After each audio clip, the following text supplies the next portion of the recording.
What would you do if the person who destroyed your life walked back into it? And this time, you had everything to lose? For 10 years, Olivia Bennet chose to become invisible. No name, no face, no future, just survival. But when a billionaire bought the company she'd been hiding in, he did the one thing nobody had done in a decade. He looked at her. And that single moment cracked open a life she'd spent years burying. This is her story. If this is your kind of story, hit like, drop your city in the comments, and let's see how far this reaches. Now let's begin. The elevator in the Hargrove Financial Building smelled like burnt coffee and carpet cleaner, same as always. Olivia Bennet stepped inside at 7:43. Every morning, stood in the back left corner, never the center, never near the buttons, and stared at the scuff marks on the floor until the doors opened on the 14th floor. She had memorized every scratch on that linoleum. She knew which fluorescent bulb above accounting flickered every third Tuesday. She knew that the break room microwave beeped twice before it started and 3 times when it finished, and that if you wanted hot water from the coffee machine, you had to press the button and wait a full 4 seconds before it actually came out. She knew these things because she paid attention to everything that didn't require another human being to notice her back. That was the arrangement she had made with herself, somewhere around year 3 of this job. Keep your head down, do your work, go home. Don't give anyone a reason to look at you twice. For almost a decade, it had worked perfectly. The 14th floor of Hargrove Financial was a particular kind of purgatory, not loud enough to feel alive, not quiet enough to feel peaceful. 46 employees sat in a grid of gray cubicles, processing reports, running projections, sending emails that nobody read carefully. The fluorescent lights buzzed from 8 in the morning until whatever time the last person decided to leave, and the carpet was a shade of taupe that suggested someone, at some point, had tried to make the color inoffensive and accidentally made it depressing. Olivia's cubicle was in the far corner beside the supply closet. She had requested it herself when she started, 8 years ago. Her desk held exactly 3 personal items. A small succulent in a white pot, practical, low maintenance, required minimal attention from her. A photograph, face down, that she never turned over but could never bring herself to throw away. And a chipped University of Illinois mug that said Fighting Illini in faded orange letters, which she'd picked up at a Goodwill for $1.49 and used to hold her pens. Everything else was work. Spreadsheets, projections, market analysis reports that ran 40, 60, sometimes 90 pages long, color-coded and cross-referenced with a precision that would have made an actuary cry with joy. She was good at this job. Not just competent, not just reliable, genuinely good. The kind of good that made her supervisors look smart when they submitted her work under their names, which they did, regularly, because Olivia never complained and never asked for credit. That was also part of the arrangement. Her name was technically Olivia Bennet, but most people on 14 called her the quiet one from the corner when they needed to reference her, which wasn't often. Her direct supervisor, a round-faced man named Greg Paulson, who wore the same navy suit every Monday and smelled permanently of spearmint gum, referred to her as my analyst in meetings he took credit for attending. He had mispronounced her last name as Barnett for the first 6 months. She hadn't corrected him. Her wardrobe was a study in camouflage. Oversized cardigans in beige, brown, and gray, slacks that were one size too big, sensible shoes that made no sound on the carpet. Her hair, a warm chestnut brown that would have been striking if she'd let it be, was kept in a bun so tight it looked like a deliberate act of punishment. The glasses she wore were thick-framed, practical, slightly too large for her face. She was 30 years old and looked both younger and more exhausted than that. "You should update your look," her coworker Janet had once offered, with the particular brand of unsolicited kindness that's really just judgment in better packaging. "You'd be pretty if you just—" "I'm comfortable," Olivia had said. Not rude, not warm, just a door quietly closed. Janet had not brought it up again. The morning everything changed began the same way every morning began. Coffee, spreadsheet, pretend to be furniture. The company-wide email had come out 3 days earlier. Hargrove Financial has been acquired by Cole Capital, effective immediately. We look forward to welcoming our new ownership and leadership team. But the 14th floor had treated it with the same energy they treated most corporate communications. Mild irritation followed by complete indifference. "He's 32, Janet said from the cubicle next to Olivia's, not looking up from her screen. She'd been on her phone most of the morning, cycling through articles about Nathan Cole with the focused intensity of someone doing actual research. Self-made. Like genuinely self-made. No family money. Started his first company at 23. Said Derek from accounting, who sat across the aisle and was currently eating a breakfast burrito, despite it being 11 in the morning. He's got a kid, Janet continued. His wife died a few years ago. Little girl, like 5 or 6, I think. He's also, and I'm just noting this factually, extremely good looking. Janet, Derek said. I'm just saying. Olivia said nothing. She was 63 pages into a quarterly risk analysis that was going to require her to rework the third sector projections, because whoever had entered the municipal bond data in August had made a decimal error that no one had caught, including Greg, including the senior analysts, including the compliance team. She had caught it at 8:15 this morning. She would fix it, and no one would know she'd fixed it, and Greg would submit the corrected report and feel good about himself. The arrangement, well, Nathan Cole arrived on a Wednesday. Olivia knew he'd arrived because the energy on the 14th floor changed the way a room's energy changes when a storm is coming. Something electric and nervous moved through the cubicle grid. People sat up straighter. Someone in marketing apparently changed their shirt in the bathroom, and Greg Paulson appeared from wherever Greg Paulson went during the hours he wasn't at his desk, and stood near the elevator in a posture that suggested he'd been practicing it. Olivia did not look up from her decimal error. She heard voices. Several, then a quieter one that had a quality of stillness to it, like someone who didn't need volume to command attention.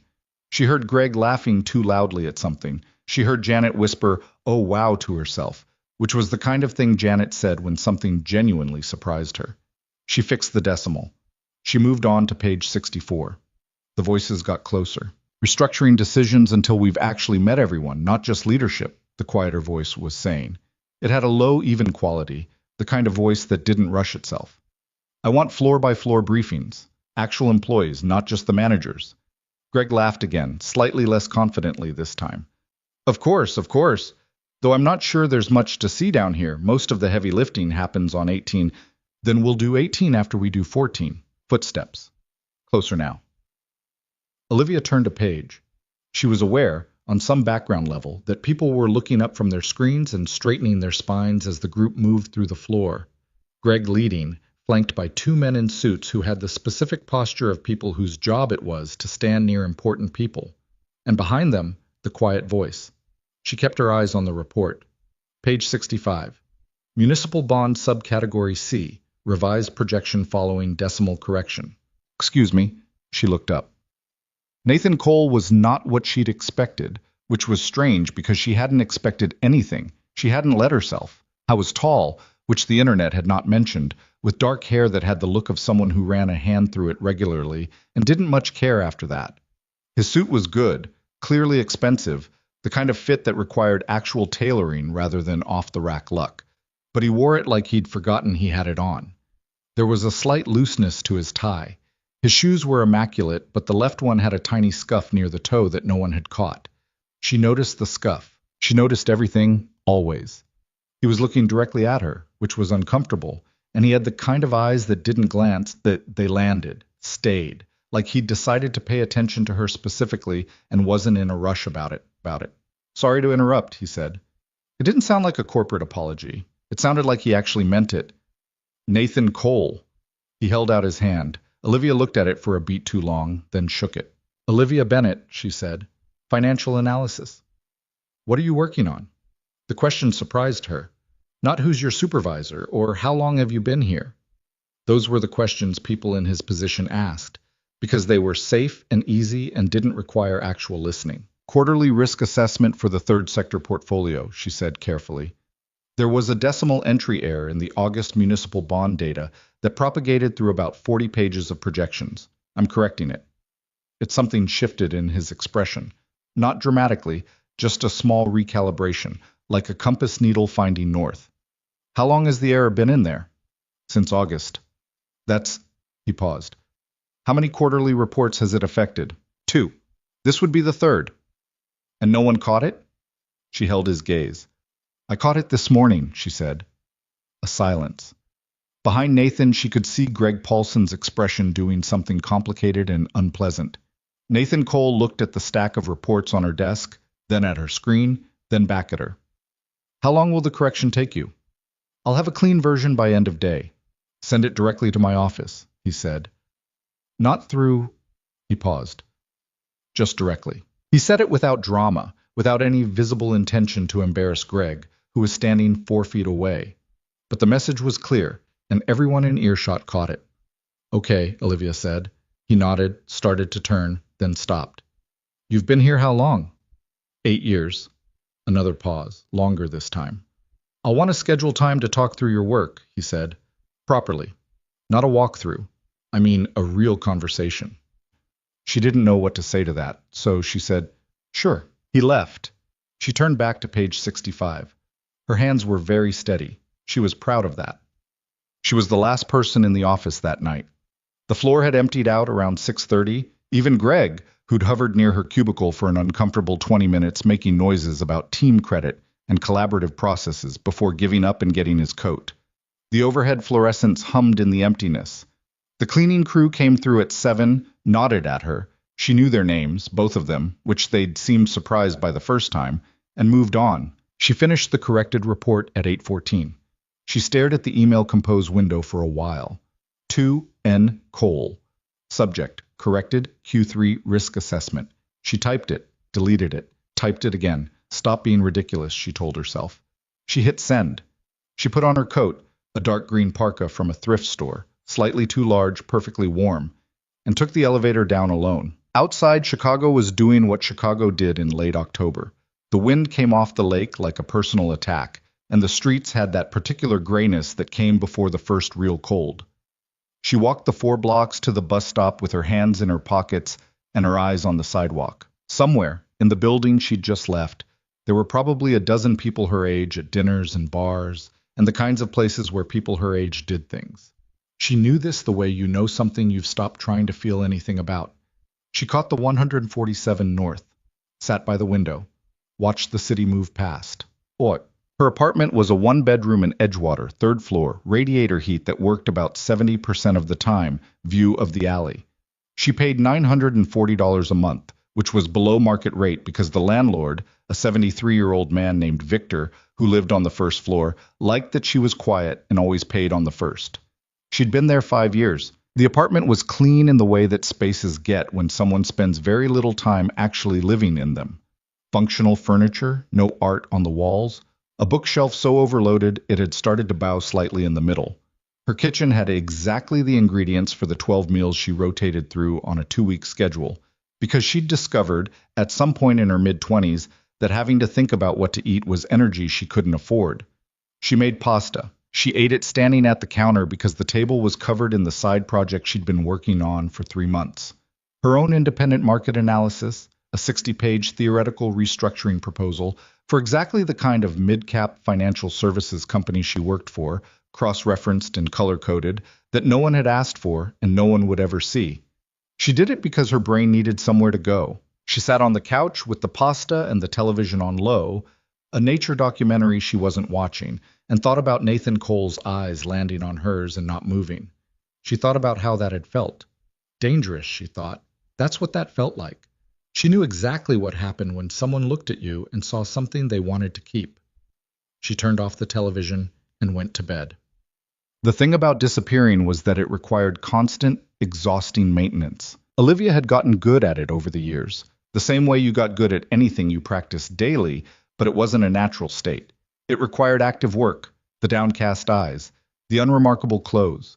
The voice kept deliberately flat and quiet, the habit of eating lunch at her desk instead of the break room, of taking the stairs when she knew the elevator would be full, of answering questions with exactly as many words as needed and not one more. It wasn't that she was shy. She had been, once, the opposite of shy. She was 20 years old when she met Daniel Ashford, which was the kind of age at which you can be forgiven for believing that love is straightforward and that rich, charming men are exactly what they appear to be. The Ashfords were Chicago money, not new money, with the flashy awkwardness of people still getting used to it, but old money, the kind that had been comfortable long enough to become quiet about it. Daniel was 26, well-dressed, funny in the way that men who've been told they're funny all their lives are funny, and he had paid attention to a college junior from a regular family in a way that felt, at the time, like being chosen. She'd been stupid enough to feel chosen. They dated for a year and a half. Got engaged at a dinner she'd thought was just a dinner. The ring was a family ring. 3 stones, old setting, clearly significant. And the look on Daniel's face when he put it on her finger looked real to her. She'd been stupid enough to think it was real. She never found out exactly what she did to deserve it. That was the part that had kept her awake more nights than she could count. The not knowing. She'd turned it over and over for years, examining it from every angle, trying to locate the specific thing that had made her a target rather than a person. What she knew was this. At 22, engaged and finishing her business degree and starting her first real job at a downtown financial firm, someone had leaked photographs. The photographs showed a woman who appeared to be Olivia in compromising situations with men she had never met.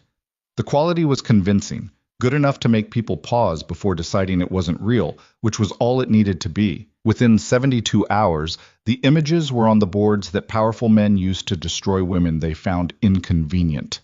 Within a week, they'd reached the Ashford family. Within 10 days, Daniel had returned the ring without a conversation, by courier, in a box, with a note from his family's lawyer. Within a month, her employer had let her go.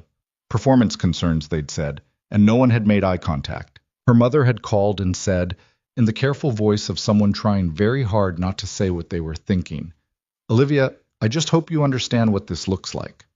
And Olivia had understood, right then, that the people who were supposed to know her, who had known her entire life, had looked at those photographs and chosen to wonder. She was 22 years old. She left the apartment she'd shared with a roommate, moved into a studio in a neighborhood where no one knew her name, and spent 6 months barely leaving except for groceries. Then she applied for a data entry position at a company called Hargrove Financial, where nobody knew her face or her name or her story. She wore bigger clothes. She got glasses. She kept her eyes down. And she discovered that the world was, in fact, perfectly willing to ignore you if you asked it to. 8 years later. Nathan Cole's assistant, a crisp, efficient woman named Paula, who spoke in complete sentences and clearly ran more of the operation than her title suggested, called Olivia's desk at 9:15 Thursday morning. "Mr. Cole would like to schedule a meeting with you," Paula said. "This afternoon at 3, if that works." "Sure," Olivia said. "It'll be in his office on 18. Do you know how to get to 18? "I'll find it." She spent the rest of the morning not thinking about it, which meant she thought about almost nothing else. She fixed 2 more projection errors she'd found in a subreport from Q2, added 17 footnotes to a compliance document Greg had submitted half-finished, and reorganized 3 months of bond data into a cleaner format that would have taken the junior analyst 3 days to do. At 2:40.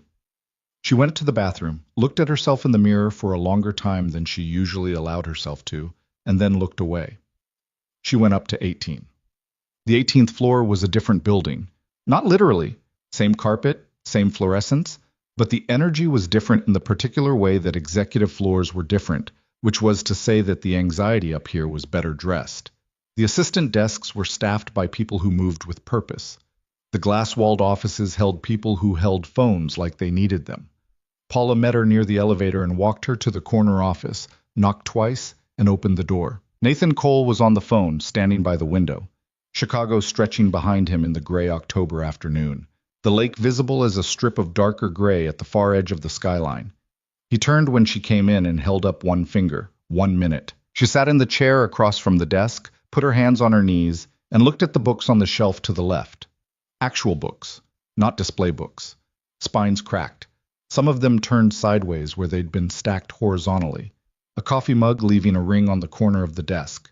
A child's drawing, framed, of what appeared to be a cat with 6 legs, next to a small handwritten caption that said, "Emma age 5, Daddy's best cat." She was almost smiling at the 6-legged cat when he got off the phone. "Sorry," he said, sitting down. "Emma's babysitter canceled and I was trying to—" "It's fine, I sorted it." He picked up a pen, set it down again. "Thank you for sending the report last night." "Sure." "I read the whole thing." She hadn't expected that. "The whole 93 pages? 94, once you count your methodology appendix." He looked at her with that direct quality again. "You redid the 3rd sector projections going back 4 months. That was beyond the scope of the correction." "The error affected more than August," she said. If I was going to fix it, it made sense to fix all of it. Did Greg ask you to do that? A pause. No. Did anyone ask you to do that? No? He was quiet for a moment. How many of these reports go out under other people's names? He asked. It was a careful question. Not your work specifically, but the general architecture of the place. She recognized the tact.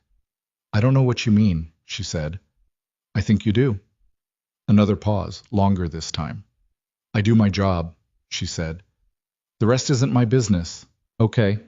He didn't push. I want to talk about your work specifically, though, not anyone else's. Yours. The analysis you submitted. Can you walk me through your methodology on the third sector restructuring? And here was the thing she'd been bracing for, some version of condescension or corporate theater, except he asked it like he genuinely wanted to know. And then he actually listened while she answered, not in the way people listen when they're waiting for you to finish, but in the way that meant he was tracking what she said and filing it somewhere useful. He asked 3 follow-up questions, each one sharper than the last. She answered all 3. Okay, he said when she finished. I want to offer you a position. She'd suspected this was coming and had spent the morning deciding how she felt about it.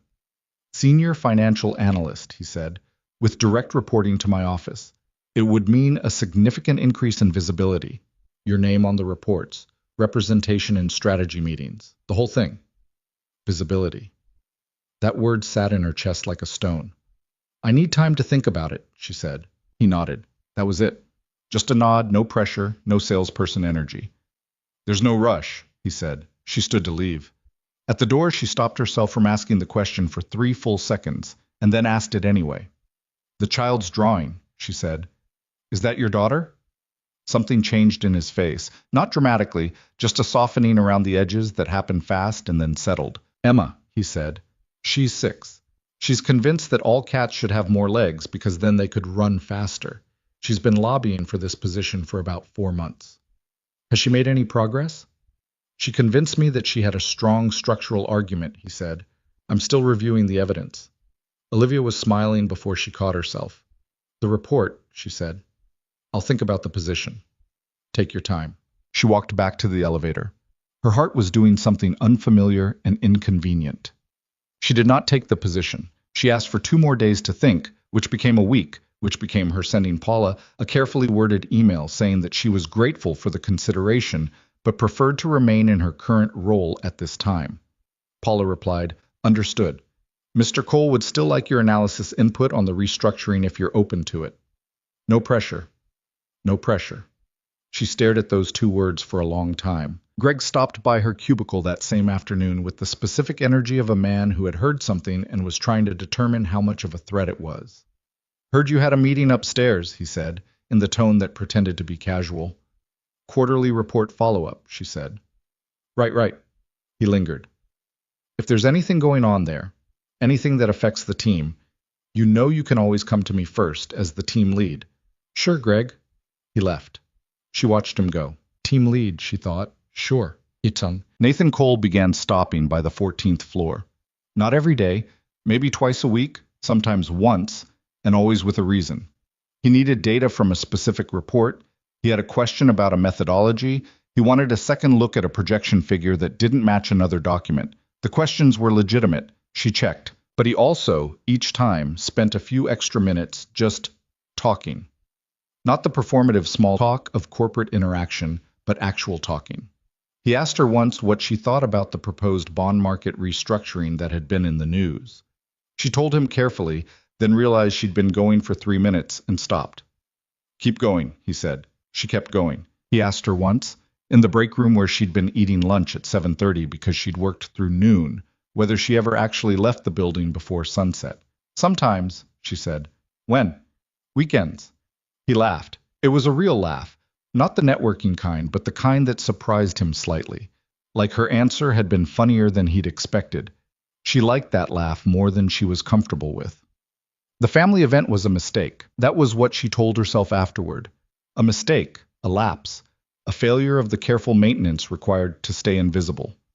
Hargrove Financial's fall employee event was technically optional, but Greg had sent a team email with enough passive-aggressive, non-optional energy that 5 of them had shown up on a Saturday afternoon to a rented event space in the West Loop that had a catered lunch and a supervised activity area for employees who'd brought their children. Olivia had not planned to stay longer than 45 minutes. She was standing near the back of the room with a plate she wasn't eating from when she felt something at approximately knee height make contact with her leg. She looked down. A small person was staring up at her. Dark hair and 2 uneven pigtails, clearly self-done, or done by someone who had tried their best and lost. Brown eyes with the particular focus of children who are deciding whether you are interesting. A purple dress with a sequined unicorn on the front. 1 shoe untied. "You have a big sweater," the small person said. "I do," Olivia agreed. "It looks like my grandma's couch." "That's—" She paused. "Yeah, that's fair." The child seemed satisfied by this response. She continued to stare. "Your glasses are big." "They are." "I need glasses, but my dad says I might not have to get them because my eyes might fix themselves. I want the pink ones." She tilted her head. "Are you sad?" The question arrived without preamble or warning, the way only children could deliver something like that. "I'm not sad," Olivia said. "You look a little sad. I'm just—" She stopped. What was she? Tired. Always tired, but not in a way she knew how to explain to a 6-year-old. "I'm a little tired." "My dad gets tired too," the child said, with the authority of someone reporting confirmed fact. "He works a lot. But then we watch movies and he feels better." She considered Olivia with the seriousness of someone making a decision. "I'm Emma." "I know," Olivia said. "I'm Olivia." Emma nodded, like this had been confirmed to her satisfaction. Then she held out her hand, a very formal gesture from a very small person. And Olivia shook it, because what else do you do? "Your shoe's untied," Olivia said. Emma looked down, then back up. "I can't do the bunny ears right." "Want me to show you?" Emma sat down on the floor immediately, with the decisiveness of someone who had been waiting for this offer. Olivia set her plate on the nearest table and crouched down. "Okay," she said. "Both laces equal length first. See how yours is uneven?" Emma nodded. "Fix that first, always." "Why?" "Because if they're uneven, the knot will be off-center and it'll come loose faster." "Oh." This seemed to make sense to Emma. "My dad always does it too fast for me to see." "Most people do." Olivia evened out the laces. "Okay, bunny ears are fine, but there's actually a faster way that makes a tighter knot. Do you want the fast version or the bunny version?" Emma considered this with genuine gravity. Fast version. Good choice. She walked her through it twice. Emma got it on the 3rd try, looked at her shoe, and then looked up at Olivia with the specific expression of a child who has just accomplished something real. "I did it," Emma said. "You did." "Can I learn the other one too?" Olivia had been kneeling on the floor of a corporate event space for 6 minutes, which was not what she'd planned for her Saturday. And she looked up and found Nathan Cole standing 8 feet away, watching them with an expression she'd never seen on him before. It wasn't the professional expression or the sharp analytical one, or even the laugh at something unexpected one. It was quieter than those. Softer. She stood up. He didn't say anything for a second. "She's been in a battle with her shoelaces for 3 months," he said finally. "She just needed the right technique." Emma was already working on her other shoe. "She doesn't do this with everyone," he said, carefully, like it meant something. "She's 6, Olivia said. "She does this with everyone interesting." "Emma's pretty selective, actually." He looked at his daughter, then back at Olivia. "I've been trying to get her to talk to her teacher for 2 weeks. She just stared at the woman." Olivia didn't know what to say to that, so she picked up her plate and said, "I should get back to—" "Stay," he said, not demanding. It was too quiet for that. More like asking. She looked at the exit. She looked at Emma, who had finished her 2nd shoe and was now looking up at both of them with the particular intensity of a child who has already decided something. She stayed for 2 more hours. On the bus home, she looked out the window at the Chicago evening and told herself this was fine. It was a Saturday work event. She'd been polite. Nothing had happened. But she kept thinking about Emma's face when the knot held, and she kept thinking about Nathan's expression when he looked at his daughter, and she kept thinking about how for 2 hours she hadn't once thought about being invisible, which was, she knew, the most dangerous thing that had happened to her in 8 years. The email arrived on a Tuesday at 11:47 in the morning. She knew, the second she saw it, that it wasn't ordinary. The sender address was anonymous, a string of random letters and numbers from a generic domain, and the subject line said, "Thought you should see this before someone else sends it." She sat very still for a moment. Then she opened it. Inside were 3 photographs. She knew the photographs. She had been 22 years old when they first appeared, and in the 8 years since, she had done everything in her power to ensure they would never find her again. She had changed cities. She had changed her appearance.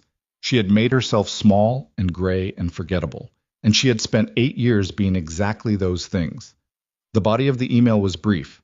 "Your boss might find these interesting." She read it twice. Then she closed her email, picked up her bag, and went to the bathroom, where she sat in a stall and pressed her back against the metal door and breathed for 4 minutes, counting the way she'd learned to when she was 23 and living alone in a studio apartment and needed to stop herself from coming apart completely. In for 4. Hold for 4. Out for 4. When she felt like herself again, or the version of herself she'd constructed in the last 8 years, she came out of the stall, washed her hands, looked at herself in the mirror. The face looking back was controlled and still. "You knew this couldn't last," she told it. "You knew someone would find it eventually. You knew." She walked back to her desk. She opened her resignation letter template. She'd had one saved, updated quarterly, ever since she took this job, and began to fill in today's date. She was still typing when her phone rang. "Olivia," Nathan's voice, steady, unhurried. "Can you come up to 18? She closed the document without saving. "When?" "Now if you can." She took the stairs, all 18 floors. By the time she reached his floor, her face was composed and her hands were steady, and she had decided she would go in, she would be professional, she would not apologize for something she had never done, and she would resign with 2 weeks' notice, and then she would leave this city and go somewhere else and start again, and this time she would do it better. She would make herself smaller, she would make herself disappear. Paula waved her toward his office. She knocked, walked in. Nathan was standing at the window again. When he turned around, his expression wasn't what she'd steeled herself for. Not the distant corporate face, or the cautious pity face, or even the politely devastating HR face. He looked tired, like something was weighing on him. "Sit down," he said. "I'd rather stand." He looked at her for a moment. "Okay." "Whatever you received," she started. "Olivia, I'm not going to make this difficult. I understand if you need me to." "Olivia." His voice was gentle, but it had enough weight to stop her. "I didn't call you up here to let you go." She stopped. "Then why?" "Because someone sent me something I think you should know about," he said. "And I wanted to be the one to tell you. Not HR, not an email, me." The room was quiet except for the distant sound of the city outside. "I hired someone to look into it," he said. "The photographs." The words sat between them like something fragile. "That's..." Her voice was steadier than she expected. "That's not something I asked you to do." "I know." He didn't apologize for it. "I did it anyway." "You had no right." "I know that too." He moved to the desk, picked up a folder and held it out. "I'm not sure what to do with that except tell you what they found." She didn't take the folder. "The photographs were manipulated," he said, "digitally. Whoever made them was good. Good enough that it wasn't obvious, but not perfect." He set the folder down on the desk, close enough for her to reach. The metadata on 2 of the original files was traced to a company that had, at the time those photos appeared, a significant financial relationship with the Ashford family, specifically with the company Daniel Ashford's father was running. The silence after those words was very long. "What company?" she said. He told her the name. She knew it. She had worked 3 floors below that company's former client accounts for 8 years without knowing. "The working theory," Nathan said quietly, "is that someone in that network had a reason to want your engagement to end. You had access to Ashford family financial information that..." He stopped. "They were afraid of what you might see." She absorbed this slowly. "They destroyed me," she said, "because they were afraid I'd look at the wrong spreadsheet." "Yes." "They didn't even..." Her voice cracked, just once, and she pressed her teeth together until it stopped. "They didn't even know I would. They just decided it was easier to eliminate the risk," he said. She stood very still. "Olivia," he said, "don't." She held up one hand. "Don't say something kind right now, please. I need a minute." He didn't say anything. She stood at the window and looked at Chicago. 8 years of this city. 8 years of making herself disappear. 8 years of her mother's careful voice, and Daniel's courier-delivered ring, and the colleagues who hadn't made eye contact on her last day. 8 years of believing, somewhere underneath everything, that maybe she'd done something. Maybe she'd been careless. Maybe she'd deserved some portion of it. She hadn't. She hadn't done anything. "I'm not going to cry in your office," she said finally, to the window. "You can if you want." "I'm not going to." "Okay." She turned around. Her eyes were dry. Her voice was level. Her hands were not shaking, which she was grateful for. "I'll still need time to think about the position," she said. Nathan Cole looked at her for a long, quiet moment, and then he said, "Take all the time you need." She walked to the door, and she held it together all the way down the stairs, all the way through the 14th floor to the supply closet corner. And she sat in her chair, and she put her hands flat on the desk, and she looked at her succulent in its white pot and the face-down photograph, and the fighting. Illini mug with the pens. And she thought, 8 years, 8 whole years. She didn't cry. But she didn't open the resignation letter either. She didn't open the resignation letter for 3 days.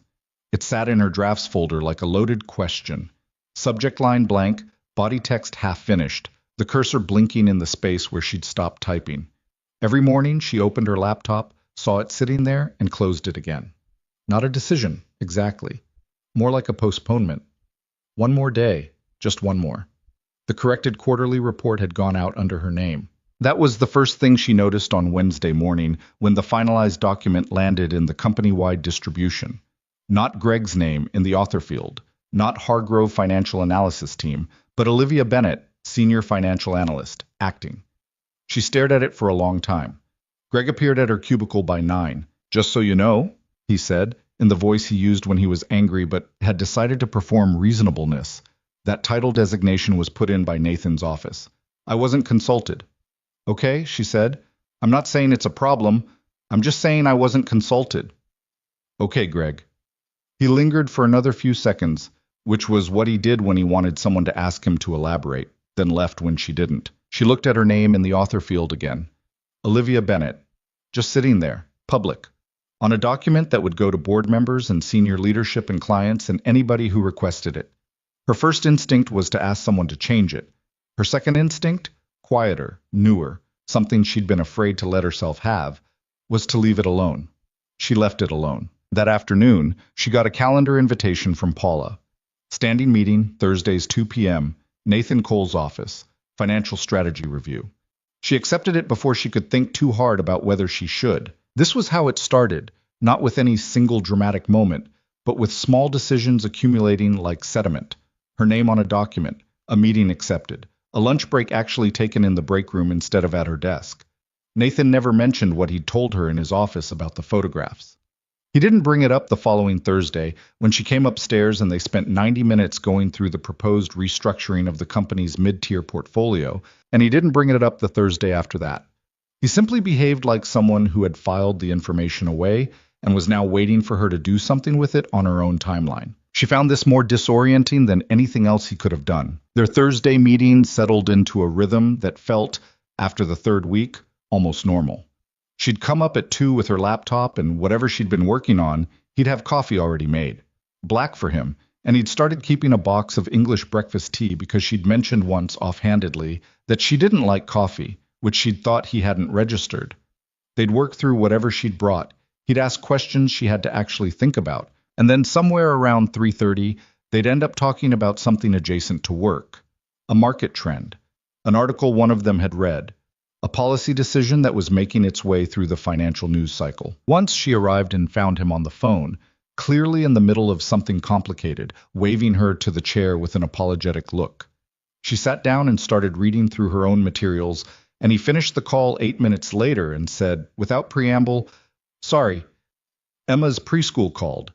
There was an incident involving a fire truck made of Legos and another child's finger. Is everyone okay? The Lego fire truck is fine. The finger needed ice." He sat down, rubbed the back of his neck. "She's 6. She's trying to construct an operational emergency vehicle fleet. I genuinely don't know what to do with that." "Encourage it," Olivia said. "It keeps injuring people." "The engineering impulse, not the specific vehicle." She paused. She's 6 and building multi-component structures with moving parts. That's not a behavior problem. That's a skill set. Nathan was quiet for a second. Her teacher disagrees, he said. Her teacher's wrong. He looked at her, and then something that had been tense around his mouth released. Yeah, he said. Her teacher's wrong. They got back to work. But the moment sat with her on the bus home. The easy naturalness of it. The way she'd said what she thought without editing herself first. She hadn't done that with someone in a very long time. It scared her, a little, how much she hadn't hated it. The Thursdays were professional. That was what she told herself, firmly, when she found herself thinking about them on days they weren't happening. They were work meetings with a direct application to her job, and the fact that they felt different from work meetings was a perception problem she needed to manage, not a reality she needed to acknowledge. She was very good at managing perception problems. She had built her entire life around it, but Nathan Cole was making it difficult. The issue was that he didn't perform consideration. Most people, when they wanted something from you, had a quality to their attention that was slightly off. A watchfulness. An agenda lurking just below the surface. She'd gotten good at reading it, had developed a specific sensitivity to it over the years, the way someone who's been burned gets careful around heat. Nathan wasn't watchful. He was just present. When she talked, he listened the way you listen to something that actually matters. When she said something he found interesting, his reaction was immediate and unguarded. When he disagreed, which he did occasionally because he had actual opinions and wasn't performing deference, he said so directly and without softening it into something useless. She appreciated the directness more than she expected to. You disagree with the accelerated timeline, she said, in their 4th Thursday meeting. I do. The committee projection supports it. The committee projection is optimistic in a way that makes me nervous. He turned his laptop to show her the spreadsheet. Look at the Q2 assumptions. They're assuming a 12% market uptick in a quarter where the sector historically underperforms. Why are they assuming that? She looked. She'd had the same question and hadn't said it out loud. Because it supports the conclusion they wanted to reach, she said. Right. He sat back. Which tells me someone built the projection backward from the answer. That's not analysis, that's decoration. She looked at him sideways. You said that in the board meeting last week. I did. Hendricks looked like you'd kicked his dog. Hendricks built the projection. He shrugged, but there was a slight smile. I wasn't wrong. You weren't wrong, but you could have framed it more diplomatically. I could have. He paused. Do you think I should have? She thought about it honestly. No, she said. Someone needed to say it out loud. The whole room knew it anyway. He was looking at her with that quality again, focused and without agenda. You'd have said it more diplomatically, he said. I wouldn't have said it at all. Why not? She looked back at her screen. Old habit. The pause that followed was careful on both their parts. Him not pushing, her not elaborating, the space between them holding something they'd both decided, by unspoken agreement, to leave alone for now. The Sunday between their 4th and 5th Thursday came with the first real snow of the year, which arrived in Chicago the way early snow always did. Overnight, without apology, transforming the city by morning into something that looked temporary and clean. Olivia woke up to 4 inches on her windowsill and stood in her kitchen with her coffee cup, the real one, not the office mug, watching the alley below fill up with white. She should have stayed in. She'd planned to work through the weekend on the restructuring analysis, a voluntary project she'd taken on because Nathan had mentioned in passing that the board would need a second opinion document by the end of the month, and she'd gone home thinking about it until she'd had to write things down just to get them out of her head. Instead, she put on her coat and went for a walk. She walked 12 blocks north to the Andersonville neighborhood, where she knew a used bookstore that opened at 10 on Sundays and had a section of financial history texts that most bookstores didn't bother to stock. She bought 3 books she didn't need and a collection of short stories she'd been meaning to read for 2 years. And she walked back with the bag under her arm and her boots making clean prints in the fresh snow. She felt, for no good reason she could articulate, almost okay. When she got home, there was a text from a number she'd saved as Nathan Cole, work, because she'd felt it necessary to add the qualifier, to be clear with herself about the nature of the contact. That said, Emma wants to know if you're the one who taught her the shoe trick. Apparently she's been teaching the other kids at school, and they've been calling it the Olivia knot. I said I'd ask. She sat on her couch with her coat still on and read the message twice. She typed, "Tell her yes," and tell her she can call it whatever she wants. His response came back in under a minute. She says thank you and also that she is going to name it officially and write it in a book. I told her books required publishers. She said she'd find one. Olivia was laughing before she realized she was doing it. Actually laughing. The kind that surprised her because it came from somewhere genuine. And she put the phone face down on the cushion and pressed her hands over her face and sat there for a moment in the complicated feeling of being happy about something when you'd spent 8 years trying not to want things. The happiness was real. That was the problem. She was starting to want this, and she didn't know what to do with that except be afraid of it. The Thursday after the snow, she came upstairs and he was on a call that ran long, and Paula waved her toward the office with the resigned expression of someone managing an agenda that never stayed on schedule. Olivia sat in the chair and waited and looked at Emma's 6-legged cat on the shelf, which had been joined, she noticed, by a new drawing, a taller stick figure and a smaller one, with the smaller one wearing what appeared to be a crown, labeled in unsteady 6-year-old printing, Daddy and Emma, the Queen. Nathan came off the call looking like someone had spent the last 30 minutes explaining something obvious to him, which she recognized as a specific kind of tired. "Sorry," he said. "Bad one?" "Acquisition meeting." He sat down. "The other party keeps trying to revalue the same asset twice under different names." "What's the asset?" he told her. "That's not worth what they're saying it's worth," she said. "I know. My team knows. They know we know." He picked up his coffee, realized it was cold, set it down. "They're just betting we'll get tired of the back and forth and pay it anyway." "Will you?" "No." Flat and final. "I don't pay for things twice just because someone's patient." She believed him. That was one of the things she'd noticed about Nathan Cole over the weeks. He meant what he said, with a consistency that was different from stubbornness. He wasn't inflexible. She'd watched him change his position twice in meetings when someone made a better argument. But he didn't bend because someone applied pressure. He bent because someone was right. She'd known very few people like that. They worked through the strategy review, and toward the end of the meeting he asked if she'd thought more about making the acting designation permanent. "Senior analyst," she said, just to confirm the parameters. "Director of financial analysis," he said. "We're reclassifying the role." She looked up. "That's different from what you originally offered." "It is." "Why?" "Because the work you've been doing for the last 6 weeks is director-level work. It would be inaccurate to call it anything else." He said this plainly, like it was just arithmetic. "The salary adjustment is significant. You'd be presenting to the board quarterly." Presenting to the board.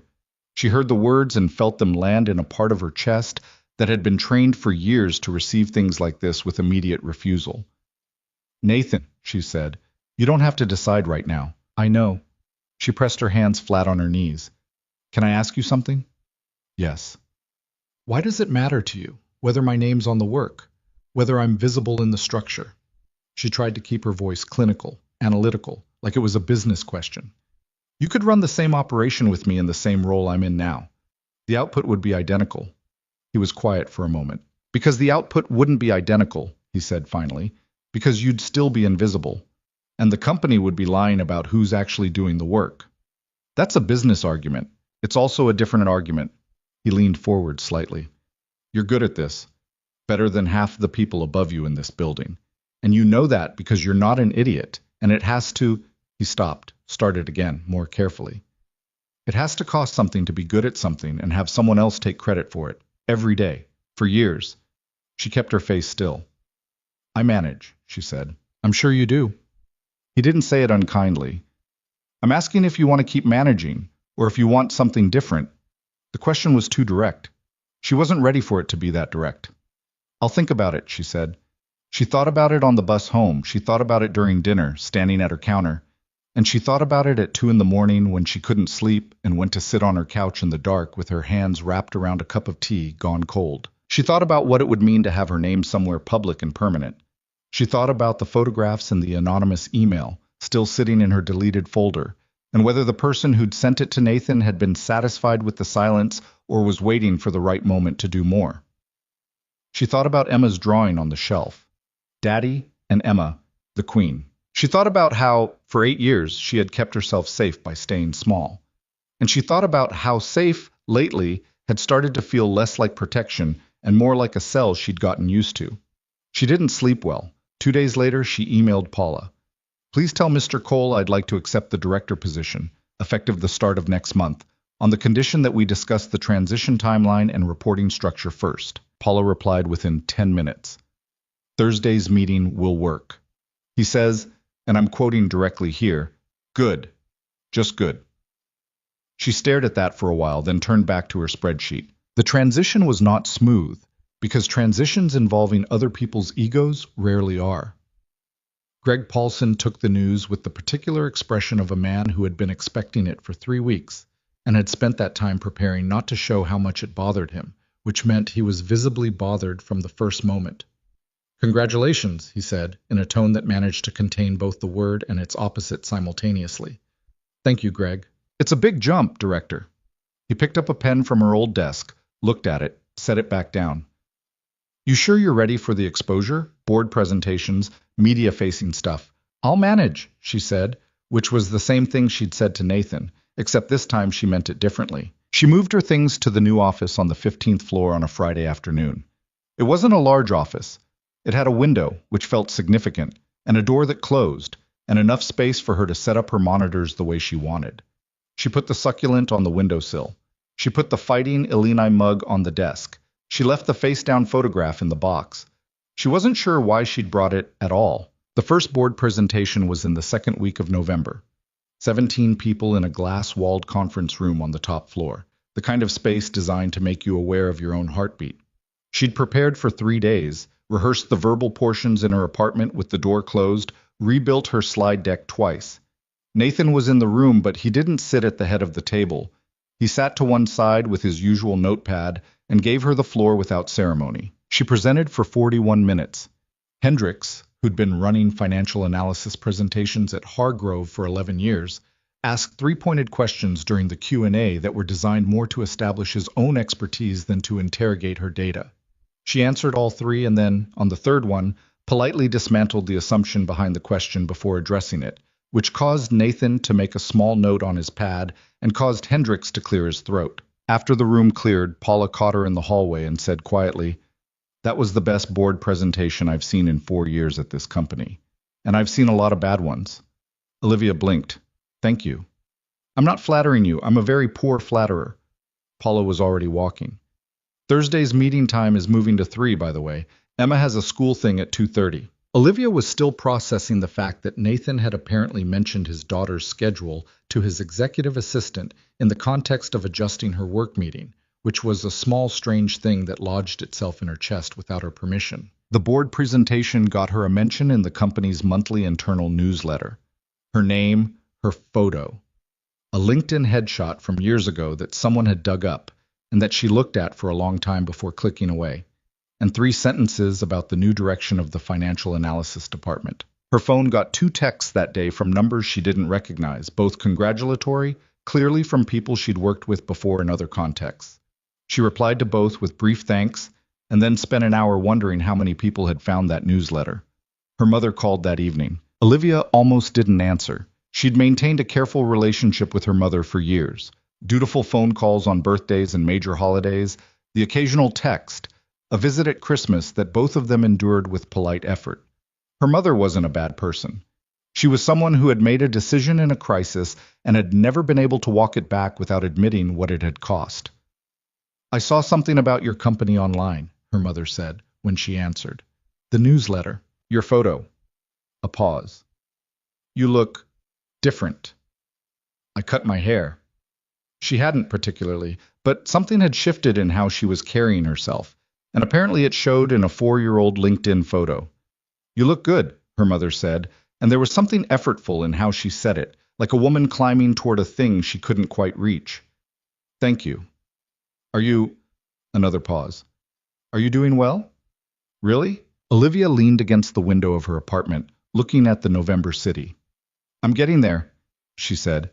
It was the most honest thing she'd said to her mother in 8 years. The silence that followed was the kind that held more than 2 people usually say out loud. Her mother said quietly, "I'm glad." And Olivia knew that wasn't enough, and also knew that it was something, and she stayed on the phone for another 11 minutes and talked about work and the weather and nothing important. And when she hung up, she stood in her kitchen for a while with the feeling of a wound that had been closed for so long you'd forgotten it was there, and then you moved wrong and felt the pull of it. She went to bed early. She didn't sleep well. She hadn't, in general, since the week Nathan had told her what he'd found. The information sat inside her and did things she hadn't finished processing, rearranging things, undoing conclusions she'd been living inside for years. She'd been innocent. She'd known she was innocent, the way you know something you can't prove, and so learned to stop expecting the world to believe. But knowing it and having evidence were different experiences, and the difference was doing something to her. It was making her angry, for one thing. Not the immediate white-hot kind, but she'd moved through that years ago, when it first happened, when she'd sat alone in that studio apartment and felt something that burned so hot it scared her. This was different, quieter and colder. The anger of someone who has been calm for a very long time and is now running out of reasons to stay that way. She hadn't done anything with that anger yet. She wasn't sure she would, but she could feel it under everything, a low heat changing the shape of things. On a Thursday in late November, 3 weeks after the board presentation, Nathan asked her to stay a few minutes after their meeting. Paula had already left. The floor was quiet. The light through the office window had the particular quality of late afternoon November light in Chicago, which was gray and direct and somehow also flat, like the city was tired. He said, "Emma wants to know if you'd come to her school play." Olivia went very still. "Her school play," she repeated. "December 6th, she's playing a tree." He looked at her with the kind of expression she'd come to recognize as his actual face. Not the executive one, the human one. "She drew you a program. It has your name on it. She's been working on it for a week." She drew me a program. "It includes a detailed illustration of the tree costume." He paused. "You are listed, I should mention, as special guest." Olivia pressed her fingers together.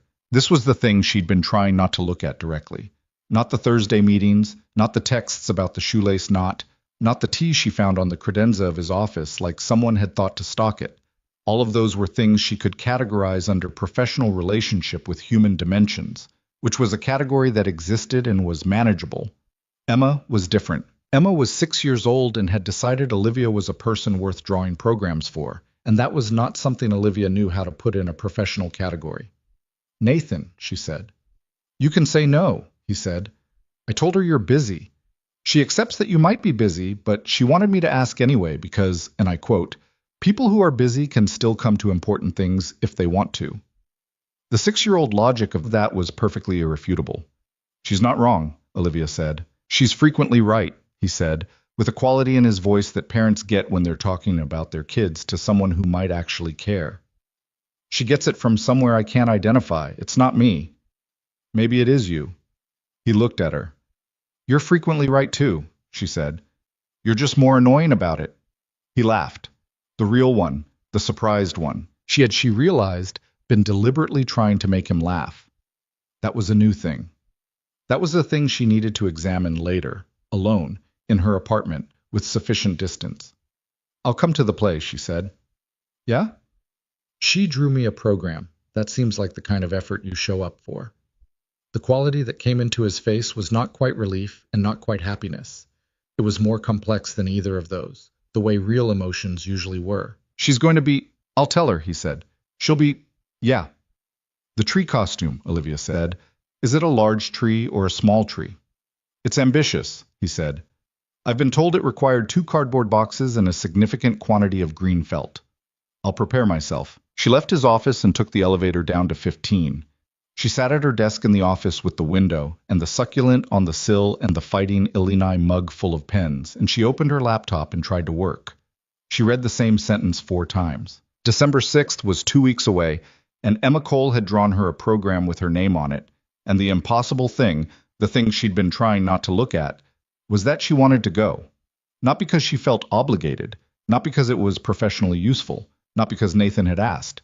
She wanted to go because she missed being someone a child wanted to draw a program for. She'd forgotten, in 8 years of being invisible, that there were things you lost when you made yourself small. Not just opportunities or career advancement or the kind of life other people her age seemed to be building without apparent effort. Small things. The things that happen between people when they trusted each other enough to be themselves. She had given all of that up to stay safe. And now a 6-year-old with uneven pigtails was quietly, methodically, and without any awareness of what she was doing, dismantling 8 years of careful architecture. Olivia stared at her laptop screen. She thought about calling her mother back. She thought about the face-down photograph in the box she'd brought from her old desk, still unlooked at. She thought about the anonymous email in her deleted folder, and whether the person who'd sent it was done. She decided, sitting in her office in the November quiet, that she was tired. Not the bone-deep exhaustion of the last 8 years, though that was there too, underneath everything, always. But tired of waiting for something bad to happen.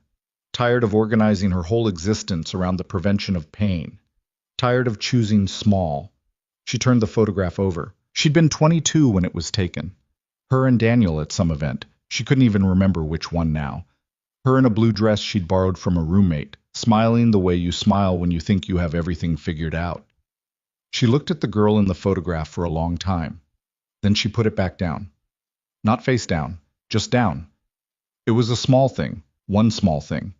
She turned back to her screen and started working. Outside, Chicago was already dark at 4:30, the way it got in November, and the city lights were coming on in the buildings across the skyline. Hundreds of lit windows in the gray dusk, each one containing some version of a life being lived. She had a tree play to go to in 2 weeks. For the first time in longer than she could remember, that thought didn't scare her. The school auditorium smelled like industrial cleaner and construction paper, which was exactly the right smell for a place that was trying very hard to be more important than it was. Olivia arrived 7 minutes early, which for her was practically late, and stood near the back of the room holding the hand-drawn program Emma had apparently sent home with Nathan 2 days prior with strict instructions that it be delivered before the event. The program was 4 pages of folded copy paper, stapled slightly off-center, with a cover illustration of a large green tree wearing what appeared to be a tiara. Underneath the tree, in Emma's careful but still developing printing, the winter show, special guest, Olivia. Not Olivia Bennett. Not Ms. Bennett. Just Olivia, with a period after it, like punctuation was a formality Emma had decided to observe without fully committing to. She had looked at it 3 times on the bus over and then folded it carefully into her coat pocket. The auditorium was filling with the particular energy of a children's school event, parents with phones already raised, younger siblings being managed at various degrees of success, a grandmother in the front row who had clearly dressed for an occasion significantly more formal than a first-grade winter play. Nathan was near the middle section, already saving the seat beside him in the way people save seats when they're expecting someone they're mildly nervous about, which was to say he was sitting with his jacket on the seat and checking the door with a frequency he probably didn't realize was visible. He saw her. The jacket came off the seat. She made her way down the row. "You made it," he said. "I said I would." "I know, He stopped. "Emma's been asking approximately every 40 minutes since Tuesday whether you confirmed." "I confirmed on Tuesday." "I know. She's 6. Confirmation doesn't have a time limit for her." Olivia sat down, put her coat in her lap, and looked at the stage where a first grader in a shepherd costume was being herded back into the wings by a harried-looking teacher. She felt the warm, crowded, slightly too loud atmosphere of the room settle around her. She hadn't been in a school auditorium since she was in one herself, and the specific smell of it, the construction paper and the cleaner and underneath those, the softer smell of children's things, paste and worn crayons and something indefinably young, moved through her in a way she hadn't prepared for. "She worked on that program for 4 days, Nathan said quietly, nodding at Olivia's coat pocket where the edge of the folded paper was visible. "I can tell. The tree has excellent posture." He smiled. "She spent a long time on the tiara. I was informed that trees in important plays wear tiaras." She's not wrong. The lights dimmed. A teacher came to the microphone at the side of the stage, said the things teachers said at these events.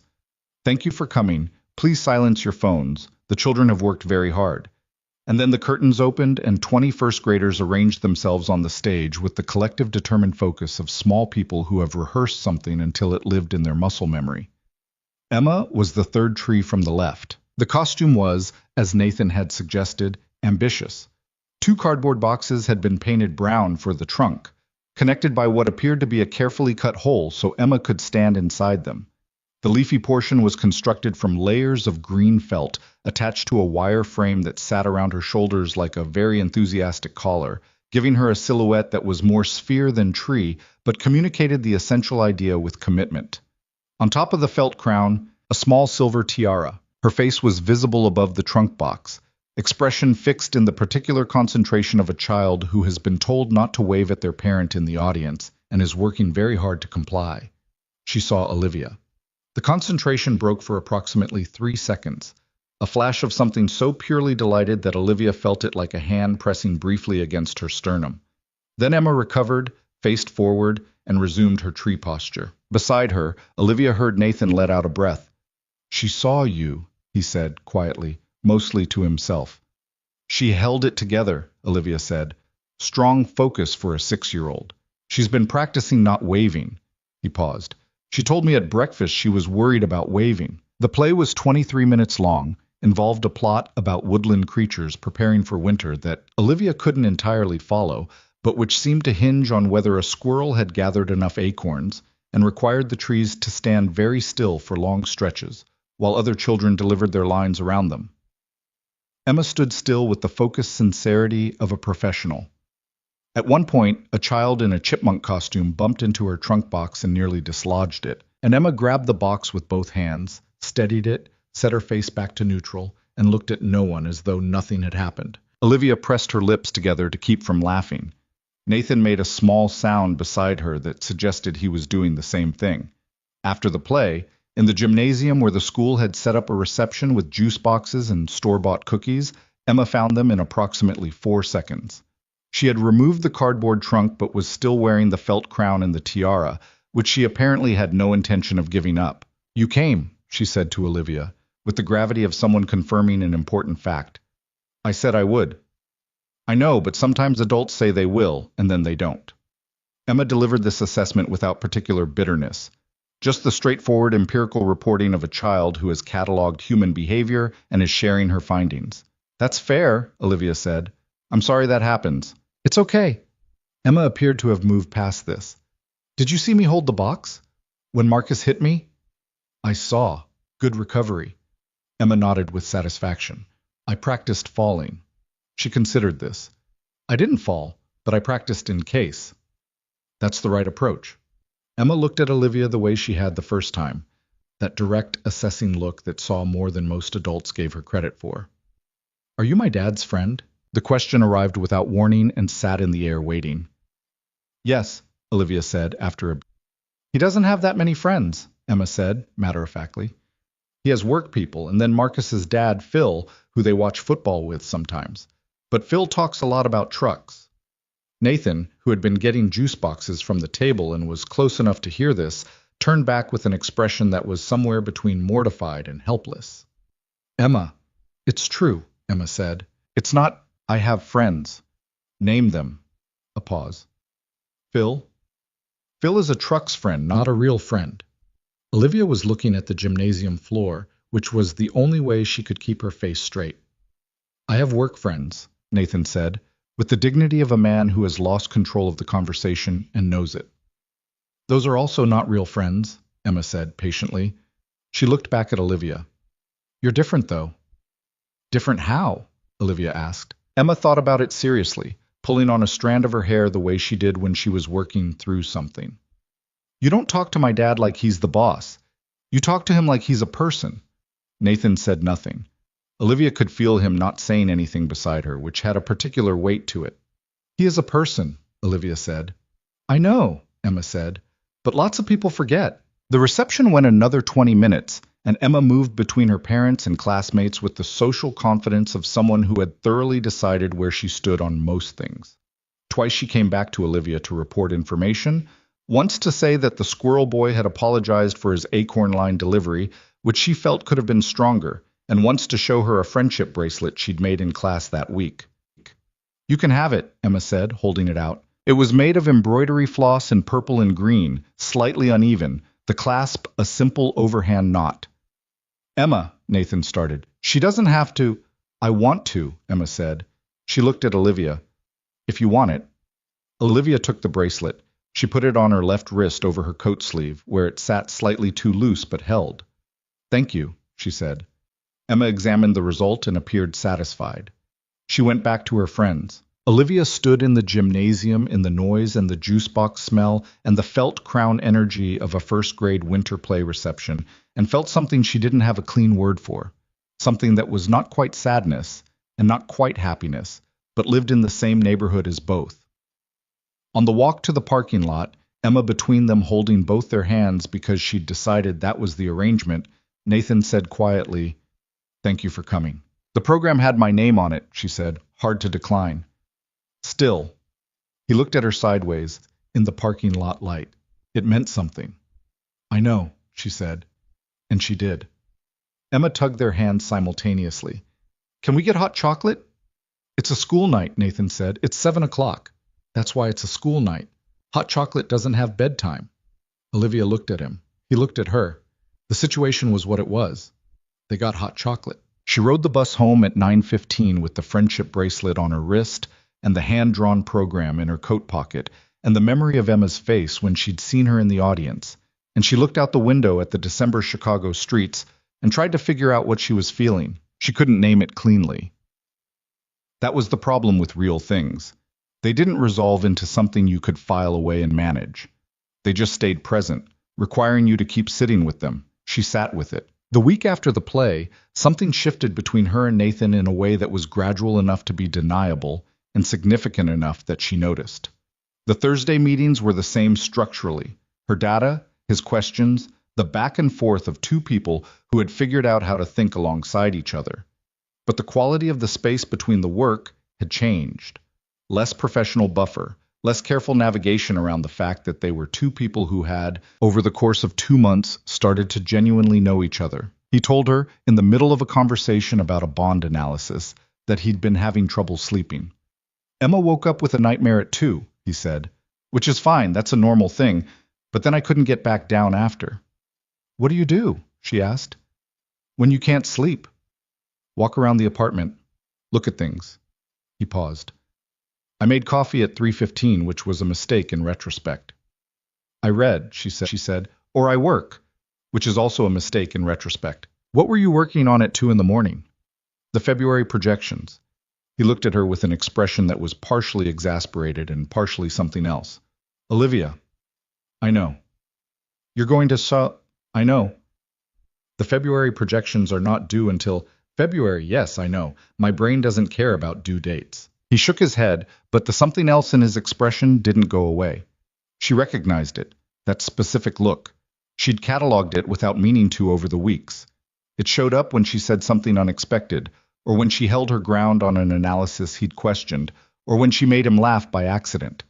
It was the expression of someone who kept discovering that you were more than they'd already understood, and was finding this genuinely interesting rather than inconvenient. She knew what that expression meant. She knew what it meant because she recognized the shape of it, had felt its equivalent in herself, growing quietly and without permission over the weeks. Something that lived in how she looked forward to Thursdays, in how she noticed when he was tired, in how she'd stored the information that he made coffee at 3:15 when he couldn't sleep, and had felt, unreasonably, like she knew something important. She was not ready to do anything with this. She wasn't sure she'd ever be ready, but she was honest with herself. Alone in her apartment in the December dark. In a way she hadn't been honest with herself in years. She was not indifferent to Nathan Cole. She had stopped being indifferent somewhere around the second Thursday. And the process had been so gradual and so counterintuitive to everything she'd built in the last 8 years that she'd almost missed noticing it happen. She noticed now. She did not know what to do with that, except keep showing up on Thursdays, and keep doing her work, and keep being careful. It was December 14th when the second email arrived. She was at her desk at 11 in the morning, working through a presentation deck for the Q1 board meeting when the notification appeared. Different address from the first one, but the same format. The string of random characters, the generic domain, the subject line designed to feel like casual concern. Wanted to make sure you saw this. Inside was a link to a web forum she recognized from 8 years ago. The post was recent, time-stamped that morning, and it included the photographs again, same as the first time, along with her name. Her new name, her current name, her name that was now on board presentations and a company directory, and an internal newsletter. The post had been up for 2 hours. She closed her laptop. She sat very still for a long minute, hands flat on her desk, feeling the cold understanding move through her of exactly what was happening. Whoever had done this the first time hadn't been satisfied with the silence. The first email, sent to Nathan, had failed. Nathan hadn't done what they'd expected, hadn't fired her or withdrawn or quietly made the problem disappear. The situation had done the opposite of what they'd intended. She was more visible now, not less. So they were escalating. She picked up her phone. She looked at Nathan's contact, still saved as Nathan Cole, work, which now seemed absurd given that she knew what he drank and how he slept and what his daughter's face looked like when she saw someone she'd been hoping would show up. She texted him, "Can you call me when you have a minute?" He called in 4 minutes. "What happened?" he said when she answered. Not a question. He'd read the tone in the text. She told him about the forum post. She gave him the link. She kept her voice level, which cost something, and she sat at her desk with her hand pressed flat against the wood and talked through it the way she would have talked through a problem that belonged to someone else. "Okay," he said when she finished. He was quiet for exactly 3 seconds. She counted. "Don't touch the post. Don't respond to anything. I'm calling someone." "Nathan, I know you can handle this alone. That's not the point." She pressed her teeth together. "The point," he continued, "is that you shouldn't have to." The silence after that was short. "Okay," she said. "Are you all right?" She almost gave him the automatic answer. "Fine, I'm fine, I manage," and then stopped herself. "I'm angry," she said. "Good." His voice had the quality it got when he'd made a decision and was calm on the other side of it. "You should be. Stay angry. I'll call you back within the hour." He called back in 50 minutes. "I have a name," he said. "I want to tell you in person." She went up to 18. His office had the December afternoon light in it, low and flat through the windows, the city gray outside. And he was standing when she came in, not at the window this time, but near the desk, in the posture of someone who has been sitting with something heavy and has decided to meet it standing up. "Sit down," he said. "I'd rather stand." "I know." He didn't argue it. "The person who sent the emails, both of them, works for a private consulting firm that has a long-term contract with Whitmore Capital. Do you know Whitmore?" She knew the name. Everyone in Chicago finance knew the name. "Ashford Family Money," she said slowly, "one of their investment vehicles. The oldest one. The one Daniel's father actually controls." He looked at her steadily. "The theory from 8 years ago, that someone wanted your engagement to end because of what you might access. We can prove more of it now." "How much more?" "Enough." He picked up a folder, set it back down. "The consulting firm that fabricated the photographs was paid from a subsidiary 3 layers removed from Whitmore. My investigator traced it through shell accounts that were sloppy in ways that only look sloppy in retrospect. They were good enough at the time." She absorbed this. "So, Daniel's father," she said. "Almost certainly." He paused. "There's no way to prove Daniel didn't know. There's also no hard evidence that he did." She heard the carefulness in how he said that, the professional precision of it, the acknowledgement that evidence was different from likelihood. "I don't need to know about Daniel," she said. "What I need to know is whether this is over." "No." He was direct. "Whoever activated the consulting firm did it because you became visible again. The newsletter, the board presentations. They got nervous. So the solution is to become invisible again." He looked at her. "No." That was sarcasm. "I know." He leaned against the edge of the desk, a thing he did when he was thinking, she'd noticed, like he needed the physical grounding. "We can pursue this legally. What was done to you was illegal. The photograph fabrication, the coordinated defamation. The statute of limitations on this kind of civil action is longer than most people think." "I know what it is," she said. "I looked it up, 3 years after discovery." He paused. "You looked it up." "A long time ago." She pressed her hands together. "I looked it up, and then I decided I didn't have the money or the evidence or the energy to fight something that powerful. You have the evidence now. You found the evidence. It's your evidence." He said it without flourish. "I found it, but it belongs to your story, not mine." She looked at the window, at the gray December sky, at the buildings across the skyline with their lit windows, same as she'd looked at them from her own office on the 15th floor, same as she'd been looking at this city for 8 years and trying not to want anything from it. If we pursue this, she said carefully, it becomes public. Everything becomes public. Yes. The photographs. My name connected to it. The Ashford family. Yes. That's the thing they're afraid of, she said, half to herself. They've been managing it quietly for 8 years. They don't want it public. Which is exactly why it should be. She turned back to him. I need time to think about this, she said. Take it. He looked at her, and there was something in his face that was not quite frustration and not quite urgency, but sat between the two. I just want you to know, whatever you decide, I'm not going to quietly make this go away. If you tell me to stop, I'll stop. But I won't do nothing. She held his gaze. Why not? She asked. Practically speaking, it's cleaner for you to... Olivia. His voice was steady. Don't reduce this to something practical. The room was quiet.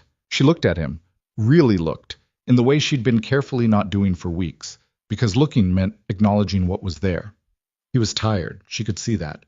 He'd been carrying this since the first email, investigating and building a case and carrying it without telling her until he had something solid, because he'd known she wouldn't want to be protected from something thin. He'd given her something solid. Give me 3 days, she said. You have all the time you need. She left his office and took the elevator down alone and stood in it with her back against the wall and let herself feel, for the duration of the ride, the full weight of what she was holding. 8 years. A destroyed engagement. A career she'd built from scratch in someone else's shadow. An apartment with no art on the walls and a face-down photograph and a 12-meal rotation and the careful, constant, exhausting work of being nobody. She had done all of that because someone was afraid of what she might see if she got too close to the wrong spreadsheet. That cold anger, the quiet kind, moved through her in the elevator. She let it. The 3 days were not peaceful. She slept badly, ate badly, worked with a kind of feverish focus that was less productivity and more displacement. The restructuring analysis grew to 90 pages because she kept thinking of things to add, which she knew was avoidance but couldn't stop. She called her sister on the second night. She hadn't spoken to her sister, whose name was Claire, in 2 years. Their relationship had followed the same trajectory as the one with her mother. Careful and maintained and honoring the shape of a relationship without filling it with anything real. Claire lived in Cincinnati with a husband and 2 kids, and a life that Olivia had made herself genuinely happy for her sister to have, even when the distance between that life and her own felt like a physical thing. Hey, Claire said, picking up with the slight wary energy of someone who doesn't know the shape of an unexpected call. Hey, Olivia said. A pause. Everything okay? I need to ask you something. She sat on her couch, legs crossed, looking at the bookshelf. When it happened, back then, did you believe them? The silence was long enough to be its own answer, but Claire said, Olivia, I'm not asking to accuse you of anything. I genuinely want to know. I need to understand what everyone was thinking. Another silence. Then, with the specific difficulty of someone telling a truth they've been sitting on for a long time. I didn't believe it completely, but I didn't know what to think. You were different that last year, distant. And the photos they were fabricated, Olivia said, professionally. I have proof now. The silence this time was different. Oh, God, Claire said quietly. Yeah. Olivia, I know. We didn't... Her sister stopped. I didn't fight for you, any of us. We let you disappear. Yes, she said it without cruelty. I know you did. I'm sorry. Claire's voice was rough. That's completely inadequate. I'm sorry anyway. Olivia pressed the heel of her hand against her sternum, where the feeling was living. I believe you, she said. They talked for an hour and 40 minutes, the longest conversation they'd had in years. Olivia told her about the evidence and the consulting firm and the Ashford family connection. She told her about the promotion and the board presentation and the hand-drawn program. She did not talk about Nathan directly. Some things were still too new and tender to name out loud to someone she was rebuilding trust with. But she talked. She let herself be known, a little, by someone who'd known her before. When she hung up, her face was wet in a way she hadn't noticed while it was happening.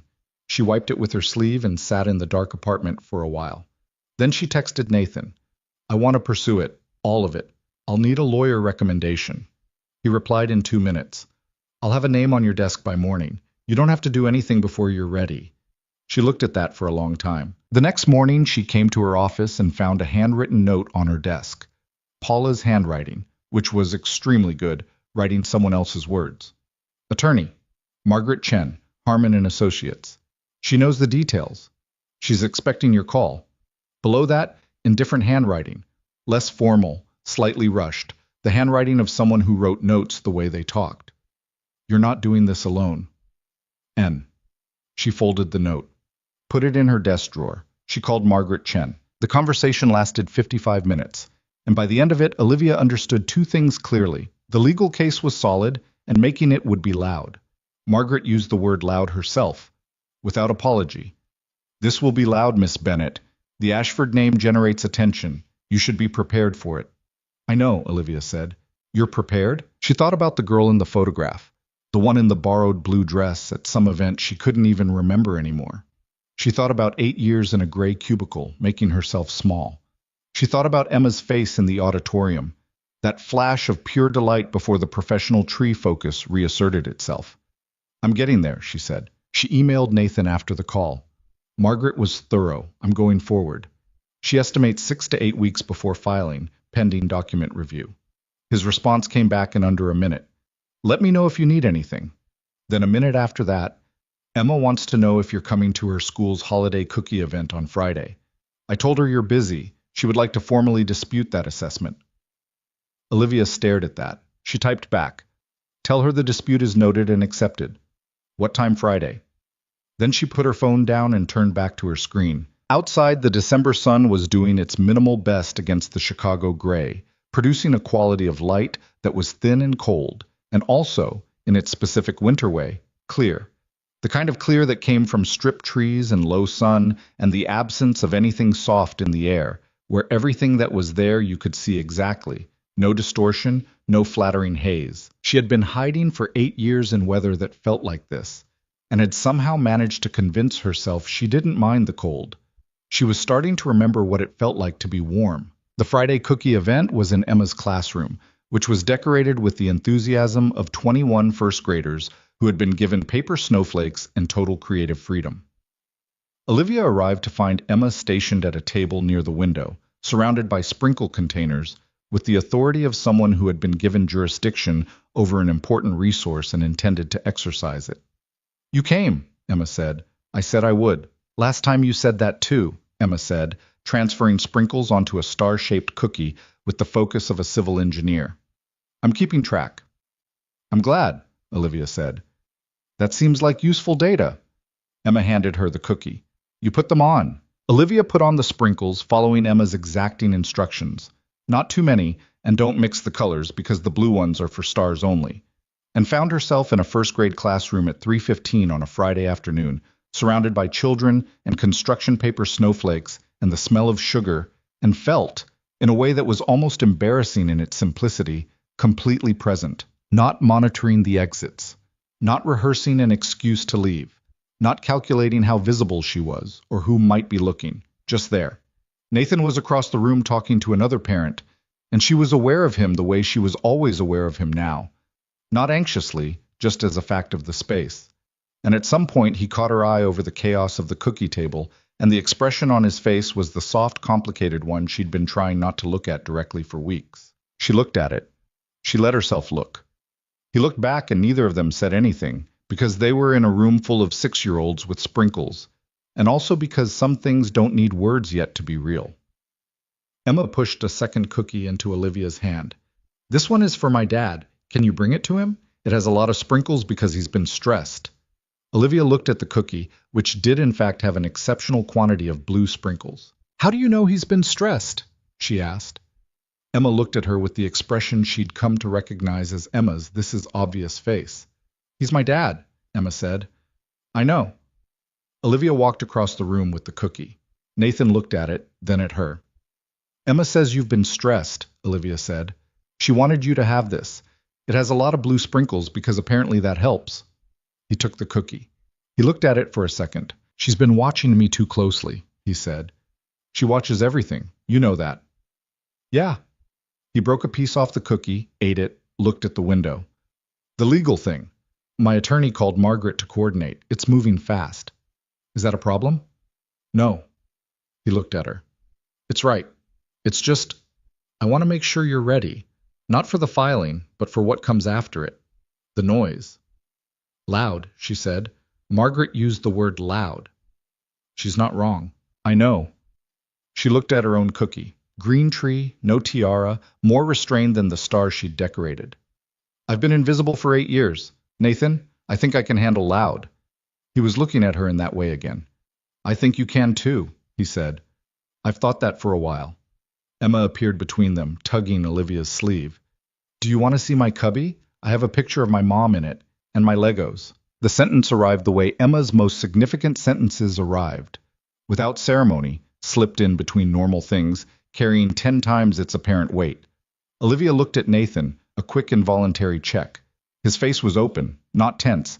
He'd clearly heard and was watching to see how she responded. Yes, Olivia said to Emma. I'd like that. The cubby was in the hallway outside the classroom.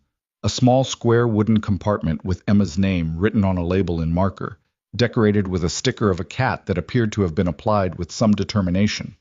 Inside, a small drawstring bag, a library book, a single Lego piece that appeared to be a wheel, and a small framed photograph. A woman with Emma's eyes and a brighter version of Emma's wide smile, sitting in a garden somewhere, laughing at whoever was behind the camera. That's my mom, Emma said. She died when I was little.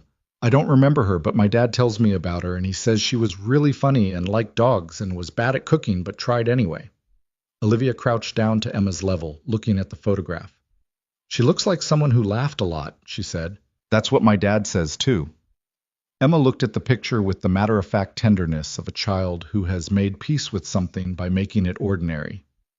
My dad gets sad sometimes about her, but he's better now than he used to be. He's different.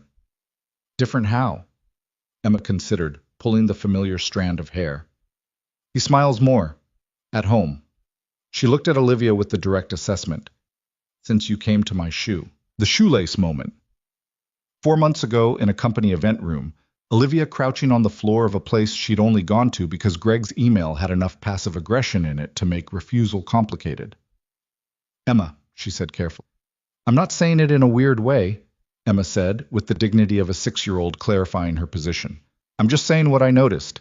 Olivia sat with that. She looked at the photograph of the woman with Emma's eyes. She thought about Nathan saying he's different in the same tone that Emma had used. The same genetic tendency toward accurate, uncomplicated observation. She thought about what it meant to be someone who made a difference that a 6-year-old could track. Your mom sounds like she was a good person, Olivia said. She was, Emma said simply. I'm going to be like her when I'm big, except better at cooking. Olivia smiled. That's a good plan. Emma took her hand to walk back to the classroom. Ushas. Which was simply what Emma did when she'd decided the conversation was complete and the next activity required both of them, and Olivia let herself be led without analyzing it or managing it or deciding what it meant. Some things didn't need decisions yet. They just needed to be allowed to exist. The invitation arrived on a Tuesday in the second week of January, which was the most anticlimactic time for a life-altering piece of mail to appear. Olivia was eating cereal at her kitchen counter.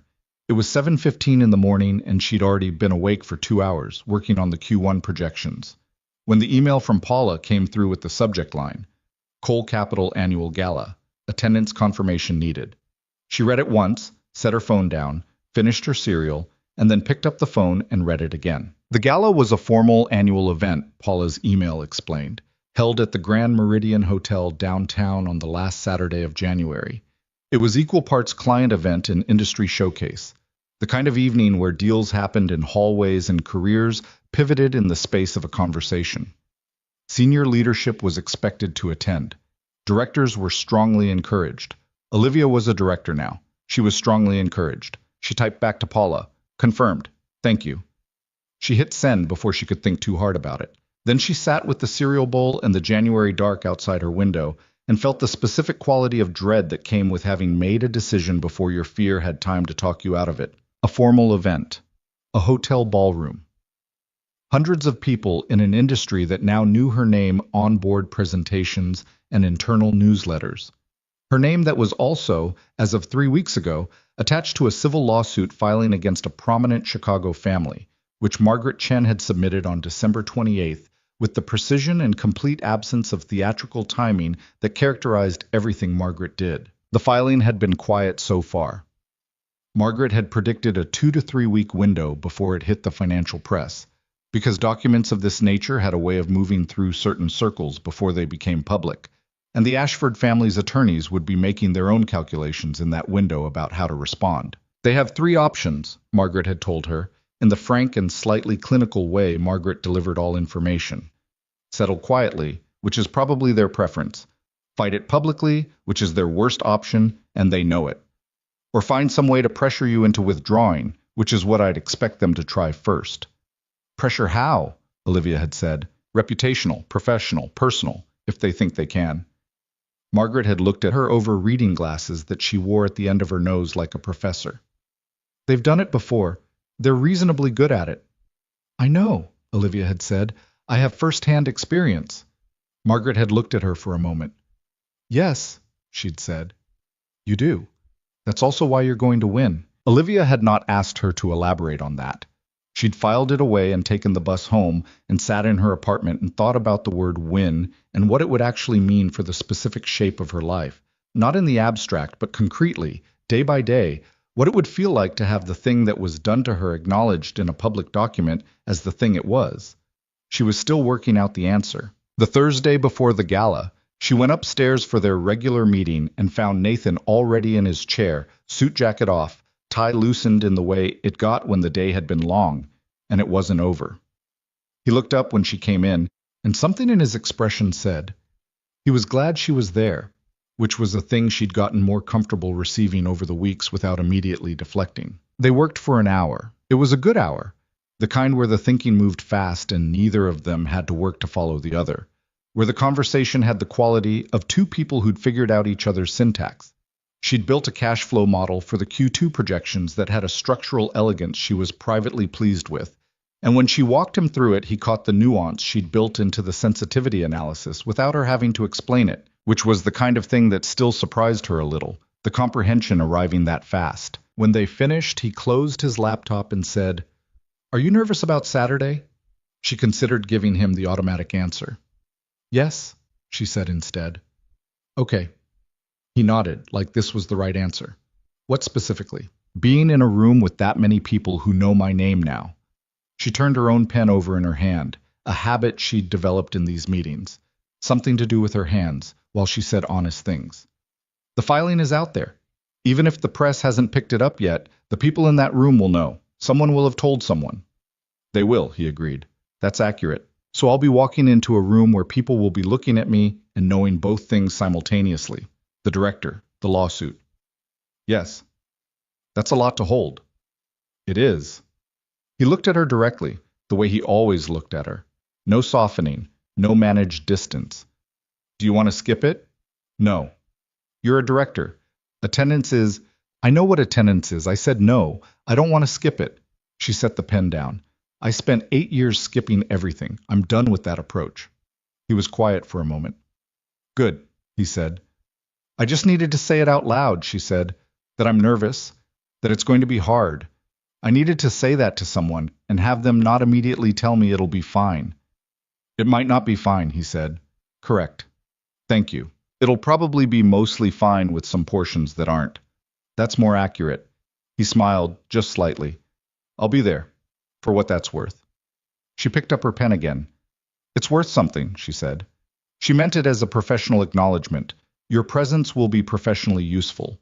Except that it didn't quite land that way, and they both knew it, and neither of them addressed it, which was the arrangement they'd been in since at least December and possibly longer. The arrangement was comfortable and also quietly impossible, and she didn't know how much longer it could sustain itself, but she was not dealing with that tonight. "I have nothing to wear," she said, because it was true, and also because it moved the conversation somewhere practical. He blinked. "Sorry?" "For the gala. I've spent 8 years deliberately buying unremarkable clothes." She looked at him. "I don't own anything appropriate for a formal event at the Grand Meridian." A pause. "I could have Paula." "Absolutely not." The idea of Nathan's executive assistant selecting her wardrobe was the specific kind of help she couldn't accept. "I'll figure it out. I'm just noting it as a logistical reality." She figured it out by calling Claire, which she would not have done 2 months ago. Claire, who lived in Cincinnati but had maintained an inexplicable detailed knowledge of Chicago shopping geography, spent 45 minutes on the phone with her that Wednesday evening, making specific recommendations with the focus of someone who had been waiting for years to be allowed to do this and wasn't going to waste the opportunity. Not black, Claire said. Everyone in finance wears black to these things. You want to be memorable, but not aggressive. Navy, deep green, burgundy. I was thinking navy, Olivia said. Good. There's a place on Michigan Avenue called Harrow. Ask for the evening section, second floor. Tell them it's a financial industry gala. They'll know the dress code. You know this off the top of your head. I have a friend who covers Chicago fashion for a magazine and tells me everything. Go Thursday, not Saturday. Saturday, it'll be picked over. She went Thursday after work. The store was quieter than she'd expected, and the woman who helped her, mid-50s, with the unhurried manner of someone who had dressed a great many people for events they were nervous about, did not make her feel observed or judged, which Olivia had been braced for. The dress she ended up with was navy, as predicted, a deep, serious blue that had some quality to it she couldn't articulate except that it felt like herself, or some version of herself she was in the process of becoming. Fitted through the body but not restrictive, with a neckline that was appropriate and also undeniably not invisible. Heels she could actually walk in. Her hair, which she hadn't cut in 2 years and was growing past her shoulders now, she'd decided to wear down. She looked at herself in the store mirror and felt the strangeness of looking like someone who meant to be seen. She bought the dress. She took the bus home. She hung it on the back of her closet door where she could see it from her bed. Saturday arrived the way Chicago January. Saturdays arrived gray and cold and certain, the kind of weather that didn't apologize for itself. She spent the day working, which was what she did with most Saturdays now, except that around 4 o'clock, she stopped and got ready with the deliberate focus of someone completing a task that required proper attention. The shower. The hair, down and dried with more care than usual. The small amount of makeup she owned, applied with the memory of how she'd used to do it before, when she'd been someone who did this without thinking. The dress. The heels. She looked in the bathroom mirror for a long moment. The woman in the mirror was 30 years old and tired in ways that showed around the eyes, and her hair wasn't quite right on the left side, and the heels were slightly higher than comfortable. She was not the polished, frictionless version of herself that she would have constructed at 22. She looked like someone who had been somewhere hard and had come back from it without pretending it hadn't happened. She looked, she thought, like someone real. She took a cab to the Grand Meridian because the bus wasn't right for this, and she knew it. And she watched the city move past through the cab window and kept her hands folded in her lap and did not let herself rehearse exits. The hotel entrance was already active when she arrived. Black cars, dressed guests, the warm light of a lobby that had been designed to impress and mostly succeeded. She walked through the revolving door into the heat of the interior, checked her coat, and stood for a moment in the carpeted entry to the ballroom level, letting herself adjust.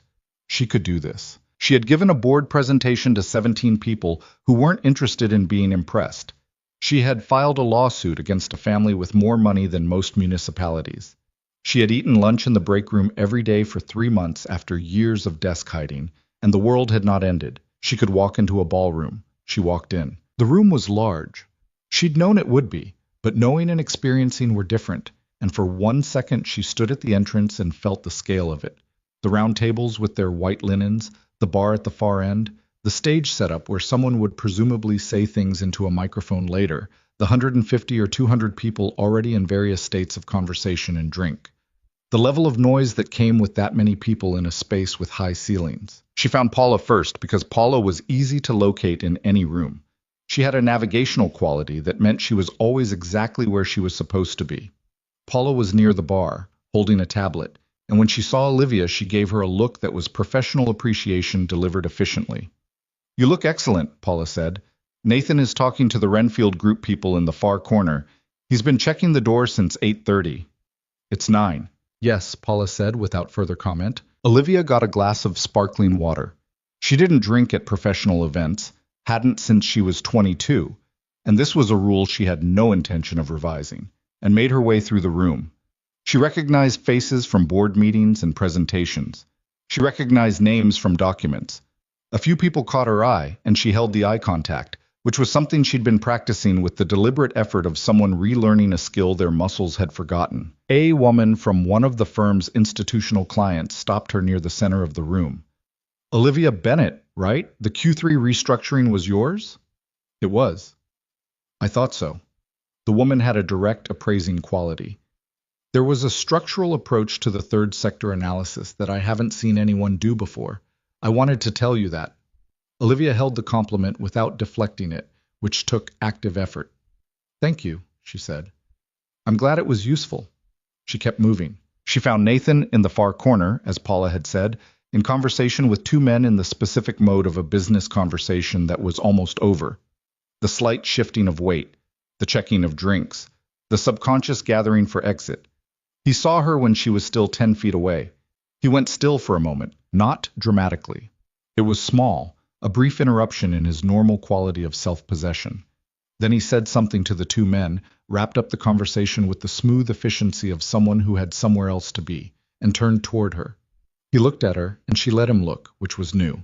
She didn't find a reason to glance away or adjust something or create the distance she'd been manufacturing for months. Hi, he said. Hi. He looked like he was going to say something else, and then didn't, which was unlike him. He was, she realized, slightly less composed than usual, and she found this, in the least convenient way possible, both visible and disarming.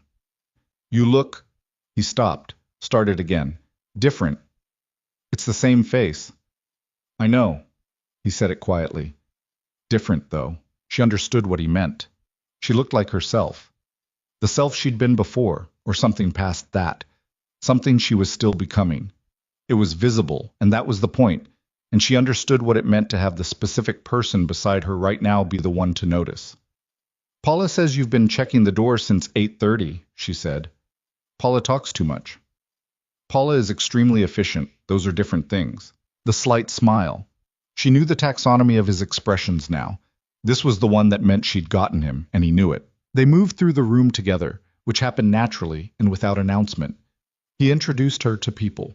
Olivia Bennett, Director of Financial Analysis, and she talked and held her ground, and found that the anticipatory dread she'd carried all week was different from the actual experience, because she was here in her body doing the thing rather than imagining it, and her body knew what to do even when her mind was managing the noise. She was standing near the east side of the ballroom, halfway through a conversation with a portfolio manager from a firm she'd worked with on the Q2 restructuring when she saw him.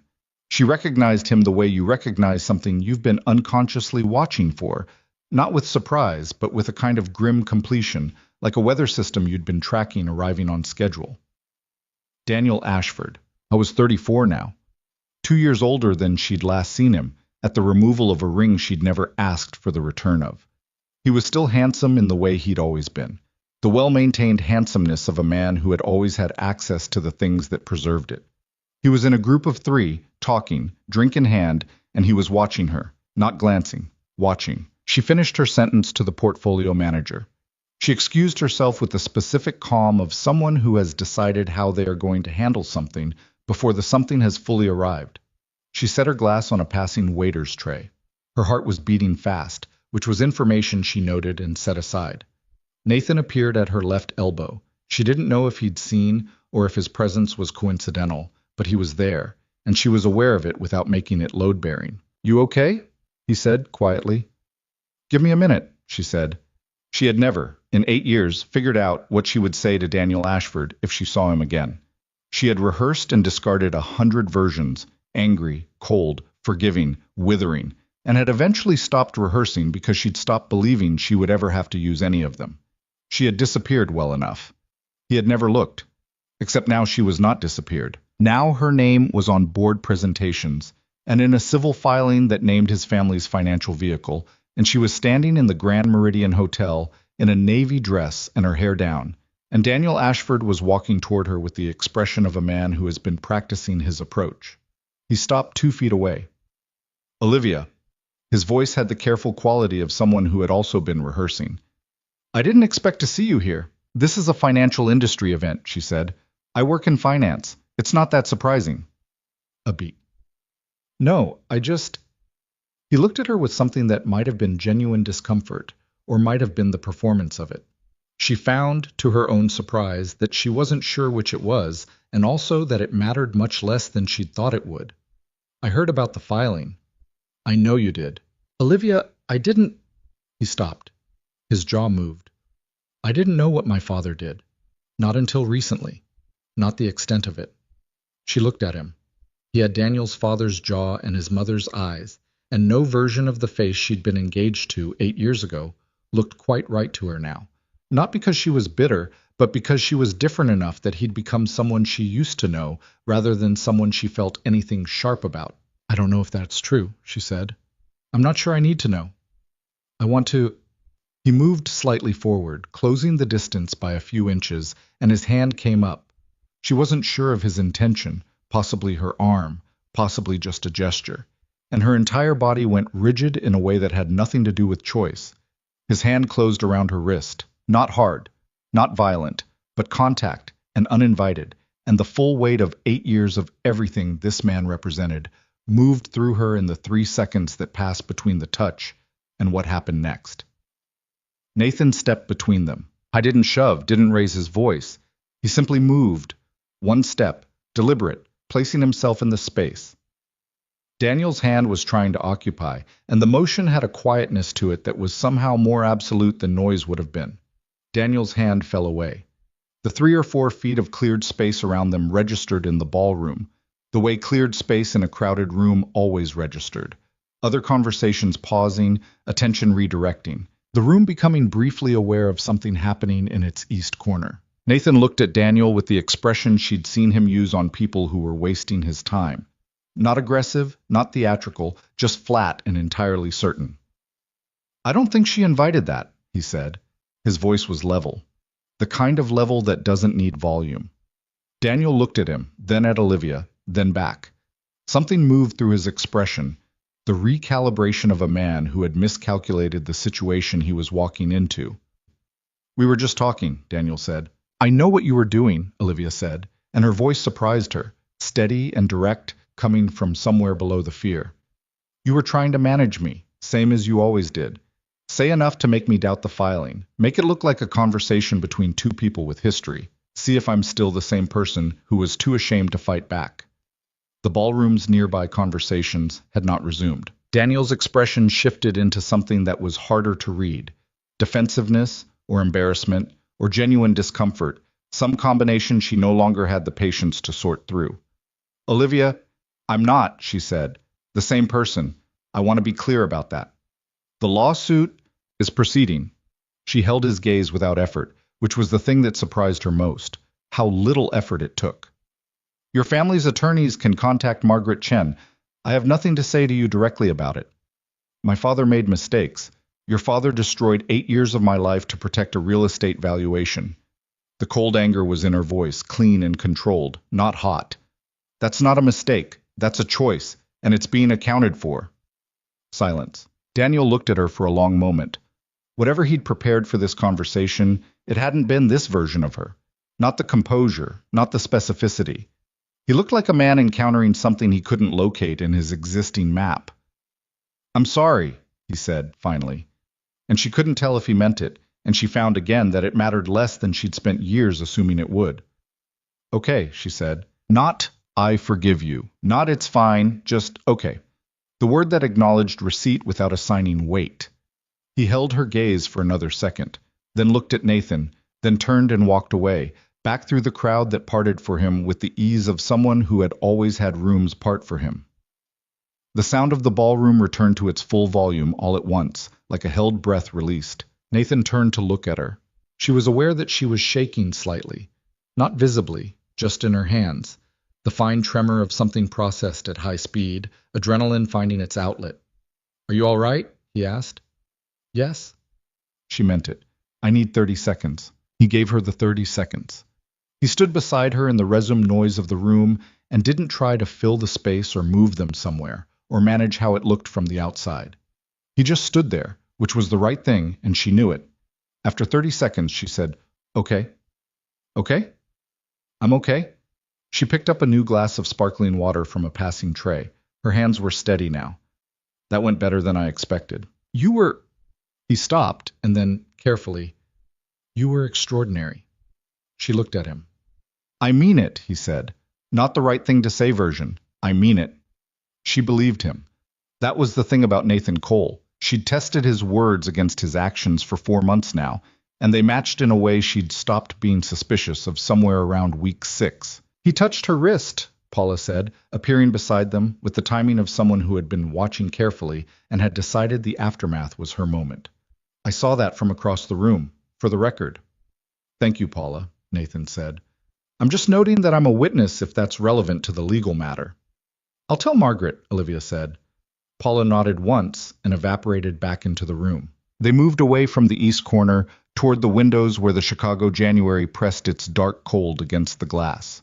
The city was lit below them, the particular nighttime grid of it, gold and white, and the red drift of traffic. She stood at the window for a moment and let herself feel the height of it, the view, the distance from the gray 14th floor cubicle that now felt like something that had happened to a different version of her. Not a different person. The same person, but thinner, compacted into a smaller space than she was supposed to fit. I've been thinking, Nathan said beside her, his voice quiet enough that it was only for her, about how to say something, for about 3 months. She looked at the city. 3 months is a long time to think, she said. I'm aware. He looked at the window, then at her.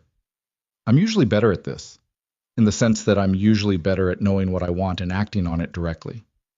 I know, I've watched you operate for 4 months. Right. He turned slightly toward her. This is different. She turned too. He looked tired in a specific way. Not professionally tired, but personally tired. The tiredness of someone who has been patient about something for a long time and is running out of reasons to stay patient. She recognized it because she felt it in herself, had been feeling it for weeks. The strain of maintaining careful distance from something she'd already moved past maintaining distance from. Nathan, she said, I know the timing is... I know what you're going to say. Do you? I've known for about 6 weeks, she said. Maybe longer. She stopped. I've been trying to figure out if I was ready for something real after... She gestured vaguely, which was the only gesture that covered 8 years adequately. He waited. I don't know if I'm ready, she said, honestly. I don't know if I'm going to be ready in some clean, defined way that I can point to and say, yes, now. I don't think it works like that. Okay, he said. But I know that... She stopped again because she was trying to say something true, and true things required the right words. I know that you are the first person in 8 years that I've been afraid to lose. That's a thing I know. The city hummed below them. The ballroom noise was behind them, and the January dark was in front of them, and Nathan Cole was very still in the specific way he went still when something mattered. That's enough, he said, quietly. That's enough? More than enough. He looked at her, and there was no performance in it, no managed presentation of feeling, just the expression she'd been cataloging for months, the one that kept adding new rooms to itself. I'm not asking you to have everything figured out. I'm just asking if you're here. She thought about what here meant. Not in this ballroom, not in this city, not in this career she'd rebuilt from the ground up. Whether she was present, in her own life, in her own skin, in the specific warmth of 2 people who had spent 4 months carefully learning each other's weight. Yes, she said. I'm here. He didn't reach for her hand, didn't move closer in any cinematic way. He just exhaled, actually exhaled, a long, quiet breath, like something he'd been holding had released. Okay, he said. That's it? Okay? What do you want me to say? I don't know, something more significant. I think okay is significant, he said. Okay means we actually start, which is different from anything we've been doing. She considered this. You're right, she said.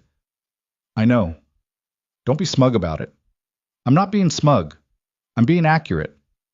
Those are not always different things with you. He laughed. The real one. The surprised one. The one she'd been deliberately trying to produce for months and had gotten better at. And it moved through the ballroom noise and the January dark and landed somewhere warm. They stayed at the window for a while. Eventually, Paula came to find them with the information that the dinner service was starting and there were table assignments, and they moved back into the room and sat with colleagues and clients and talked about the things you talked about at these events.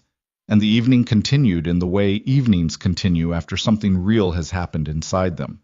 The external script proceeding while the interior thing settles into place. She got home at midnight. She hung the navy dress in her closet. She put the heels by the door. She made tea she didn't drink and sat on her couch in the January quiet of her apartment and went over the evening with the systematic review she applied to most significant things. Daniel's hand on her wrist. The 30 seconds after. Nathan's voice, flat and certain. I don't think she invited that. Her own voice, which had surprised her by arriving without trembling. I'm not the same person. She hadn't been performing. That was the thing she kept returning to. She hadn't been performing bravery or composure or the version of herself she wanted people to see. She'd just been there, present, and tired of pretending, and saying the actual thing. It had not destroyed anything. The world had not ended. She thought about Emma, who was presumably asleep right now in the Cole apartment with its six-legged cat drawings and its tiara-wearing first-grade projects, and who had looked at Olivia's face in a school auditorium and correctly identified something shifting before Olivia had admitted it to herself. She thought about the friendship bracelet on her wrist, which she'd worn under the sleeve of the navy dress all evening, visible only to her. She thought about Nathan's voice saying okay like it was the start of something rather than the end. Her phone buzzed on the cushion beside her. She picked it up. It was a text from Nathan. Emma woke up and asked if the gala was good. I told her yes. She wants a full report tomorrow. I warned her that might require your participation. She was smiling before she finished reading it. She typed back, tell her I'm available for debriefing, but I'm not eating cereal at 9 in the morning for anyone. The reply came back in 30 seconds. She says 9:30 and she'll make the cereal herself. She also says she needs to know what you wore. Tell her navy. She says she needs more detail than that. Olivia looked at the ceiling of her apartment, at the water stain in the far corner she'd been meaning to ask Victor about for 2 years, at the light she'd left on in the kitchen, at the life she lived in this small space that was finally starting to feel like it belonged to someone who intended to stay. She typed, tell her I looked like someone who meant to be seen. She sent it before she second-guessed herself, because that was the new arrangement. Say the thing. Don't manage it. Let it land where it lands. The reply from Nathan took slightly longer this time. When it came, it was brief. She says, good. Olivia set the phone down. She looked at the friendship bracelet on her wrist. She looked at the photograph on her desk, still face up, where she'd left it. The girl in the borrowed blue dress at some party. Neither of them could remember anymore. She looked at it for a while. Then she turned off the kitchen light and went to bed. And for the first time in a long time, she didn't spend the dark hours braced for what was coming. She just slept. The settlement offer came on a Wednesday morning in late February, which was appropriately anticlimactic for something Olivia had spent 8 years waiting to happen. Margaret Chen called at 8:47 before Olivia had finished her first cup of tea and delivered the news with the same even tone she used to deliver all news, the same voice for good and bad, because Margaret had decided long ago that emotional coloring was not her job. Whitmore Capital's attorneys submitted a formal settlement proposal this morning, Margaret said. The number is significant, more than we initially projected. Olivia sat down on her couch. How significant, she said. Margaret told her. She sat with the number for a moment, not with excitement exactly, but with a feeling she didn't have a clean word for, something that was part vindication and part grief and part the exhausted relief of a person who has been carrying something heavy for so long that when it's finally set down, the absence of the weight feels almost disorienting. There are conditions, Margaret continued, standard NDA provisions. They want the filing sealed, your statements removed from public record, no press engagement. No, Olivia said. A brief pause.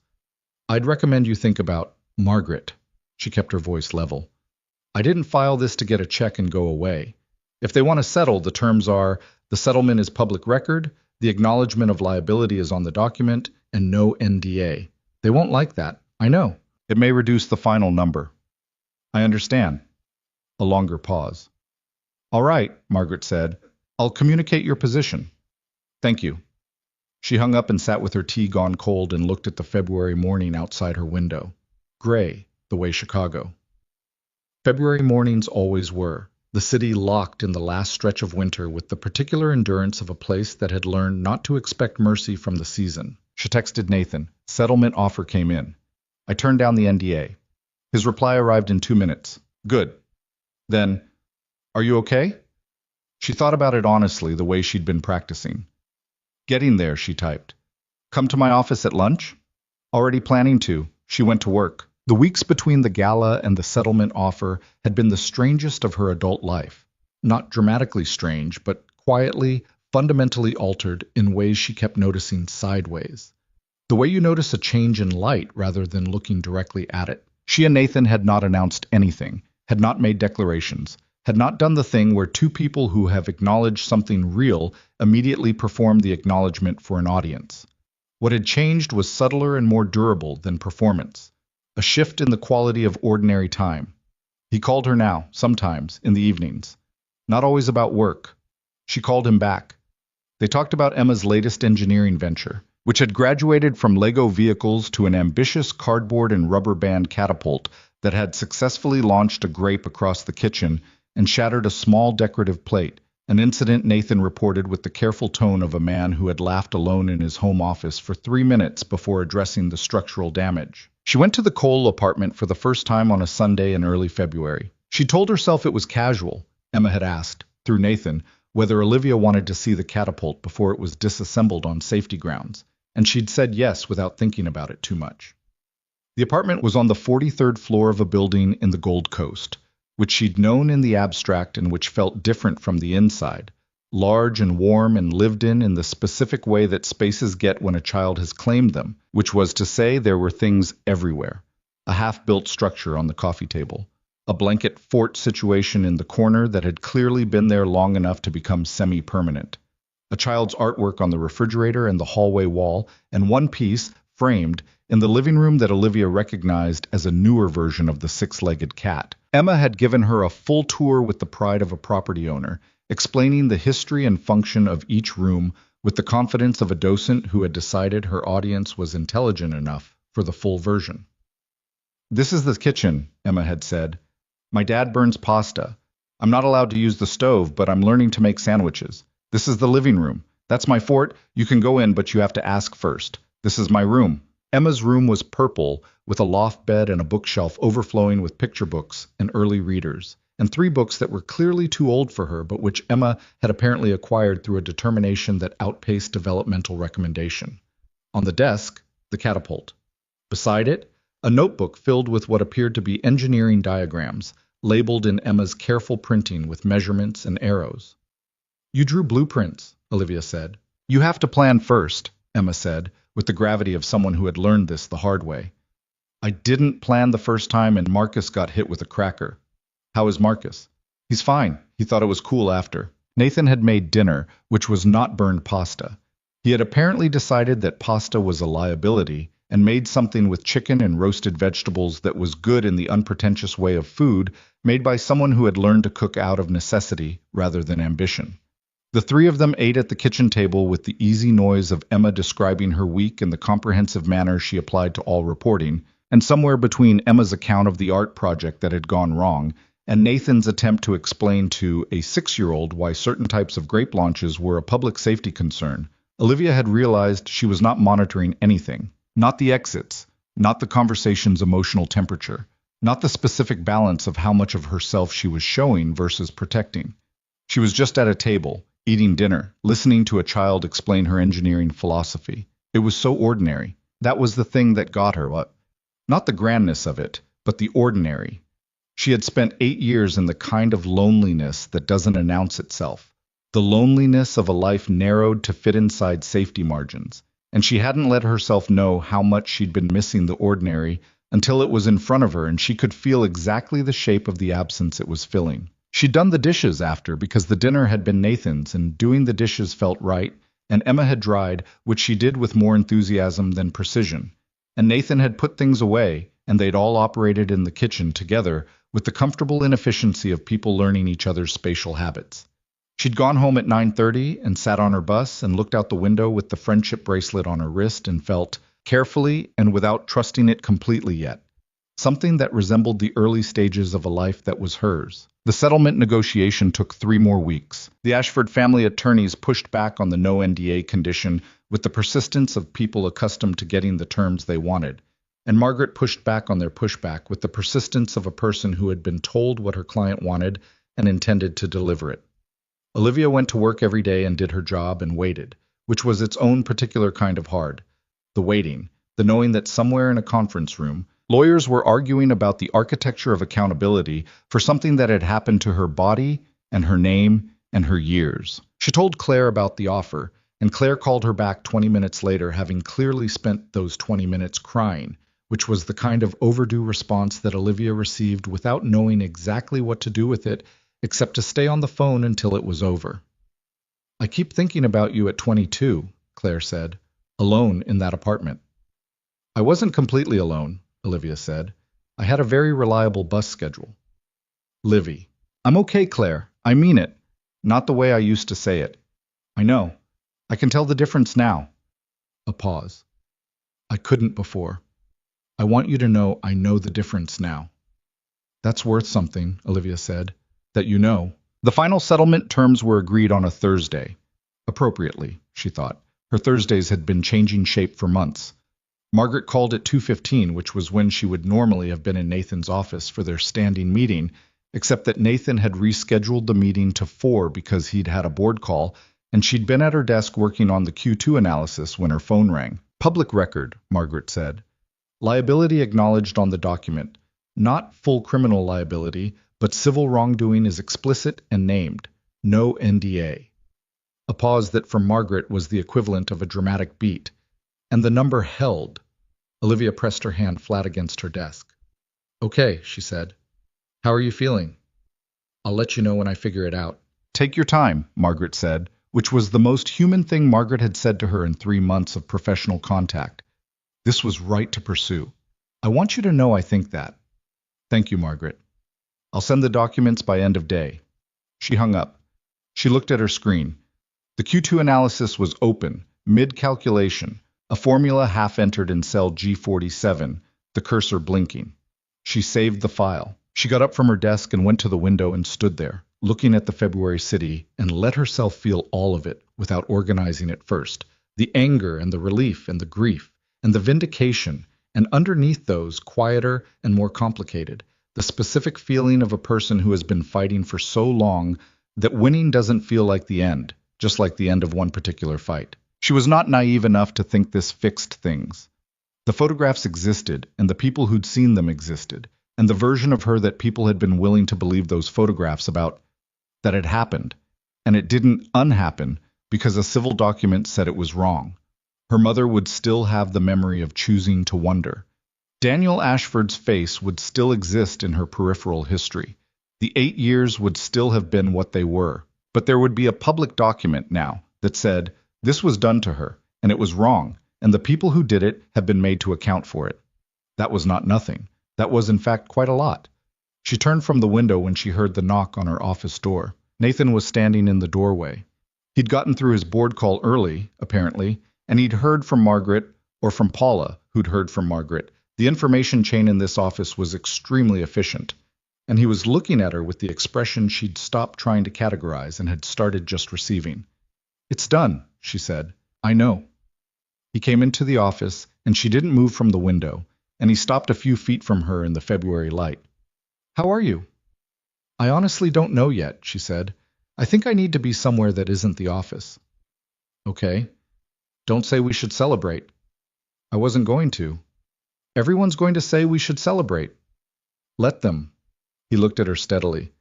"What do you actually want to do?" She thought about it. "I want to go for a walk," she said. "It's February and it's Chicago, and that's a terrible idea, but that's what I want." "Okay. You don't have to—" "Olivia."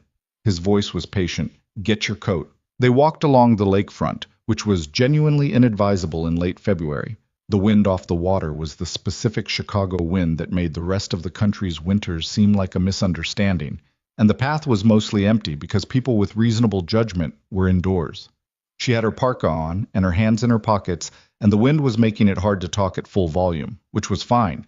They didn't need to talk at full volume. They walked for a while in the comfortable silence she'd gotten used to, the kind that existed between two people who had spent enough time together that quiet wasn't an absence of something, just its own texture. 8 years, she said into the wind. "Yeah. I wasted 8 years. He was quiet for a moment. "Did you?" She looked at him sideways. You built something, he said. In those 8 years. The analysis framework, the methodology, that's not nothing. You built it from scratch alone without credit or recognition. Out of hiding. Yes, and it's still what it is. He walked another few steps. I'm not saying it was the life you should have had. I'm saying it wasn't empty. She thought about this. She thought about the 12-meal rotation and the bowing bookshelf and the bus routes she knew by heart, and the way she'd learned to fix her own radiator and the fact that she could read a bond portfolio faster than anyone she'd met, and that she'd done the New York Times crossword in pen every Sunday for 3 years, and that she'd made friends, small and quiet ones, with the people who cleaned the 14th floor, and with Victor the landlord, and with a woman at her bus stop whose name was Deshawn, and who always had an opinion about the weather. Not nothing, not the life she would have built, but not empty. Okay, she said, not wasted. Expensive. Yeah, he said, expensive is right. The wind came off the lake in a gust that required both of them to lean slightly into it, and he put his hand around her arm, not dramatically, just the ordinary contact of two people bracing against the same thing. And she let it stay, and they walked the rest of the path like that, into the February cold. She moved apartments in March, not because she had to. She could have stayed in Edgewater, could have upgraded within the neighborhood, the settlement money now sitting in an account she was still adjusting to the reality of. But she'd been in that apartment for 5 years, and it had been the right apartment for the person she'd been in those years, functional and invisible and organized around minimizing everything. And she was not entirely that person anymore, and the apartment knew it. She'd started to feel it in the rooms, the slight wrongness of a space that belonged to a version of you that you were leaving behind. She found a place in Lincoln Square, 2nd floor, 2 bedrooms, actual art on the walls from the previous tenant that she'd negotiated into the lease price, a kitchen window that got morning light, a radiator that worked 90% of the time, which was an improvement. She painted the living room herself on a Saturday in March, with Claire helping via video call and providing commentary and a fair amount of unsolicited color opinions. Not that gray, Claire said from the phone propped against the paint tray. It's called warm linen. It looks like a waiting room. It does not look like a waiting room. Livy. It looks like the inside of an envelope. She ended up with a color called dusty sage, which was green enough to feel alive and quiet enough to feel like hers. She painted it in 3 hours and sent Claire a photo, and Claire sent back a string of approving responses that were more effusive than the color probably warranted, but which Olivia received without deflecting. She put art on the walls. An actual print she'd bought from a street market, abstract, mostly blue, the kind of thing you get because you stood in front of it for too long and had to admit it meant something to you. A photograph of the lake in the winter, which a photographer had taken and sold for $40, and which captured exactly the quality of February lakefront light she'd been walking in the day the settlement came through. The face-down photograph from her old desk she put in a frame. Not on display. She wasn't ready for that, and she thought she might never be, and that was fine. She put it in the bedside table drawer, face up inside the drawer, which was its own kind of thing. Not hidden, not displayed, just kept. Emma helped her unpack, which was to say Emma supervised the unpacking with the focused criticism of someone who had strong opinions about organizational systems and was not afraid to share them. Your books aren't in any order, Emma said, standing in front of the bowing bookshelf Olivia had transported from Edgewater. I know where everything is, Olivia said, but there's no system. The system is that I know where everything is. Emma looked deeply skeptical. My dad says that about his office, and he loses things. Your dad has 300 more books than I do.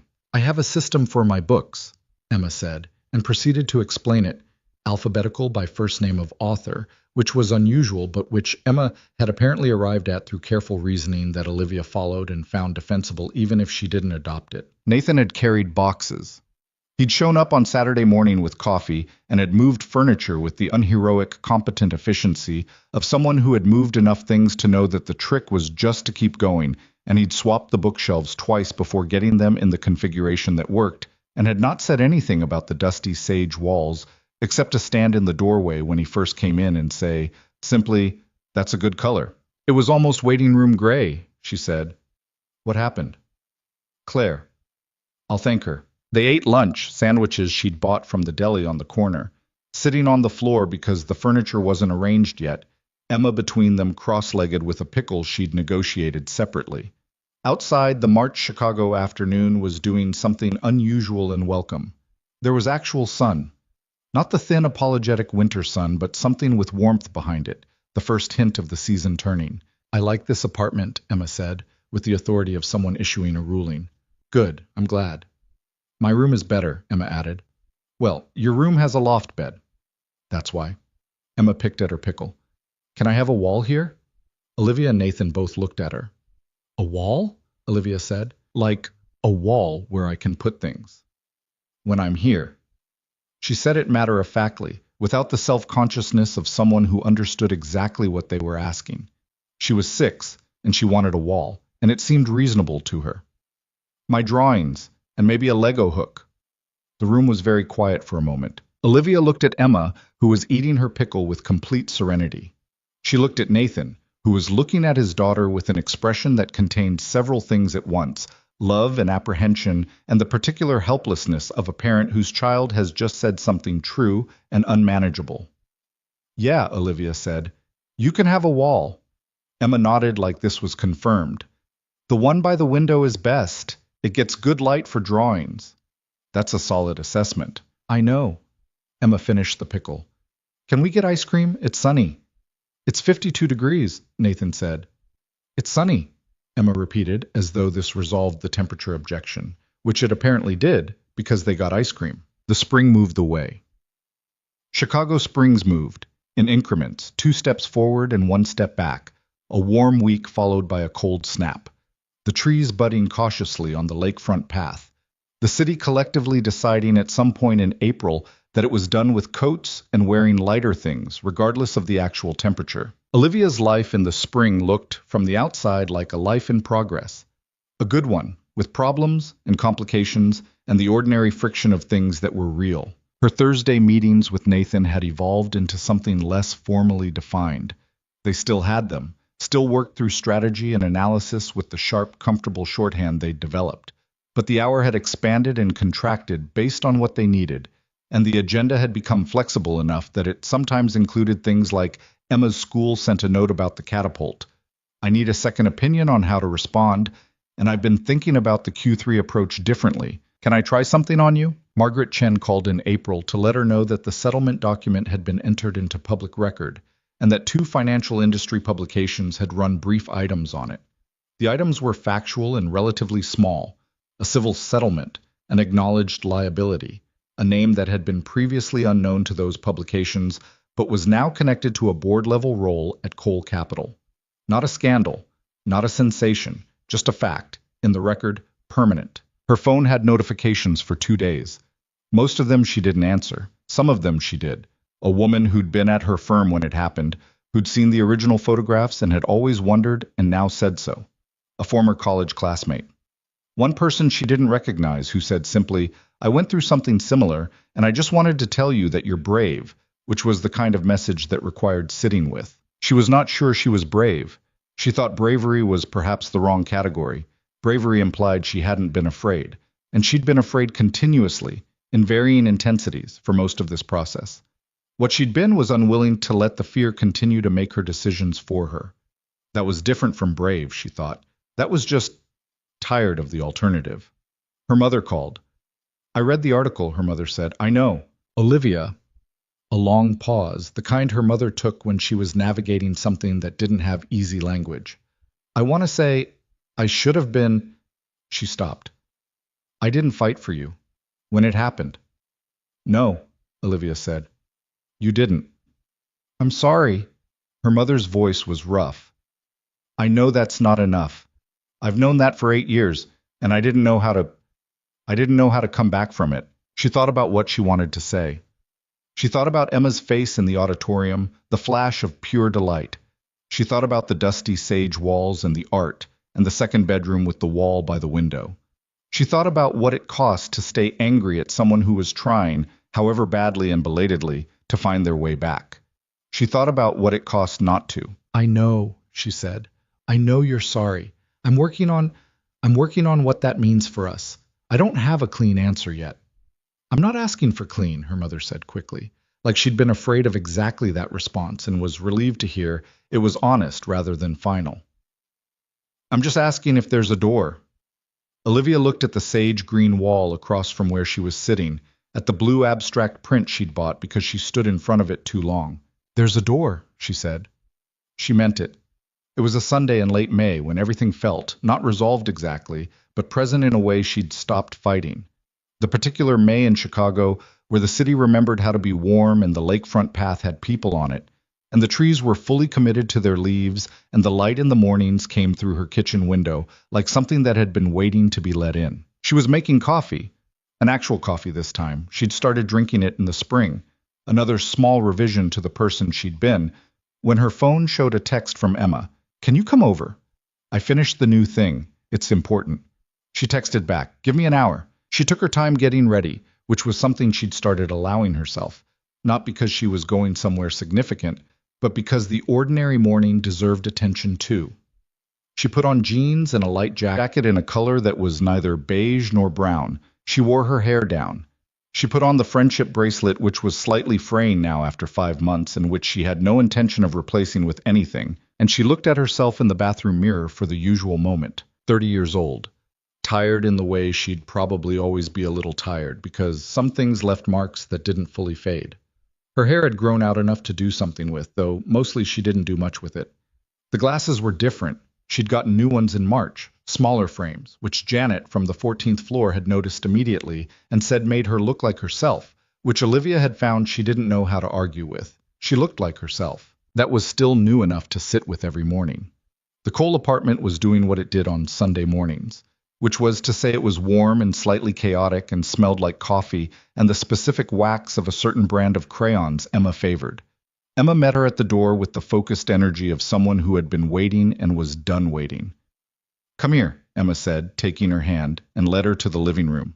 On the coffee table, carefully constructed from materials that included cardboard, balsa wood, rubber bands, a small battery-powered motor that appeared to have come from a toy, and what looked like the mechanism from a wind-up music box, was a device of indeterminate purpose and considerable ambition. What is it? Olivia said. It's a machine that does something, Emma said. What does it do? Emma looked at it, then at Olivia. That part I'm still figuring out, but the structure works. Watch. She turned a small handle on the side and the machine made a sequence of mechanical sounds. Gears turned, the motor hummed, and a small flag on top raised itself 3 inches and then lowered. Olivia watched the flag go up and come down. Emma, she said. I know it doesn't do much yet, Emma said, with the pragmatism of someone who has made peace with an incomplete project. But the moving parts all work together. That's the hard part. The doing something part I'll figure out after. Olivia looked at the machine. She thought about the truth of that, the moving parts working together being the hard part, the figuring out what it's for part coming after. That's actually exactly right, she said. Nathan was in the kitchen doorway, coffee in hand, watching them both. He had the Sunday quality about him, the slight looseness of a man in his own home with nowhere to be, the tiredness around his eyes that wasn't distress, but just the ordinary accumulation of a week lived fully. What do you think? He asked. I think the moving parts are excellent, she said, and I think she'll figure out the doing something part. He smiled, and she smiled, and Emma was already explaining the gear mechanism to a level of detail that required full attention. Later, after Emma had gone to a birthday party for a classmate, and they had the apartment quiet in the particular way it got when Emma's specific energy vacated it, Olivia sat on the couch with her coffee, and Nathan sat beside her, close enough that their shoulders touched. And the May Sunday light came through the big windows and lay across the floor in long, warm rectangles. I've been thinking about something, Nathan said. Emma wants to know if you'd come to her end-of-year school thing in June. Tell her yes. I was also going to ask. He stopped. Actually, Emma has already asked, and she asked me to relay it, so technically, this is her question. Olivia turned to look at him. What's Emma's question? He looked at her, and there was something in his face that was both the ordinary and the significant, the two coexisting in the way they did when something real was happening. She wants to know if you'd spend the summer with us, he said. She used the phrase official summer person. I'm not entirely sure what the full legal parameters of that designation are, but she's been developing the concept for several weeks. Official summer person, Olivia repeated. She's done a presentation. I've seen the rough draft. There are bullet points. Emma made bullet points. She said she learned it from watching you in board meetings. He paused. I'm not saying this is only Emma's idea. I want to be clear that I also have views on this matter. Emma is just a more persuasive opener. Olivia looked at the light on the floor. She looked at the six-legged cat drawing framed on the wall, the newer version, and at the machine on the coffee table with its flag that raised 3 inches and came back down. She thought about the second bedroom with the wall by the window and the Lego hook, and the drawings that were already starting to accumulate there with the naturalness of things that had simply found their right place. She thought about the thing she'd told Nathan in January, I'm afraid to lose this, and how that fear had not gone away but had changed shape, had become less of a warning and more of an acknowledgement, the kind of fear that lives in the same house as love because it's made of the same material. Tell Emma yes, she said, to the official summer person thing. Yeah? Yes. She looked at him. And tell her the bullet points were a good move, very professional. He laughed. She leaned her shoulder against his and felt the warm weight of it. The ordinary, specific, improbable weight of being somewhere she hadn't planned to be and finding that it fit.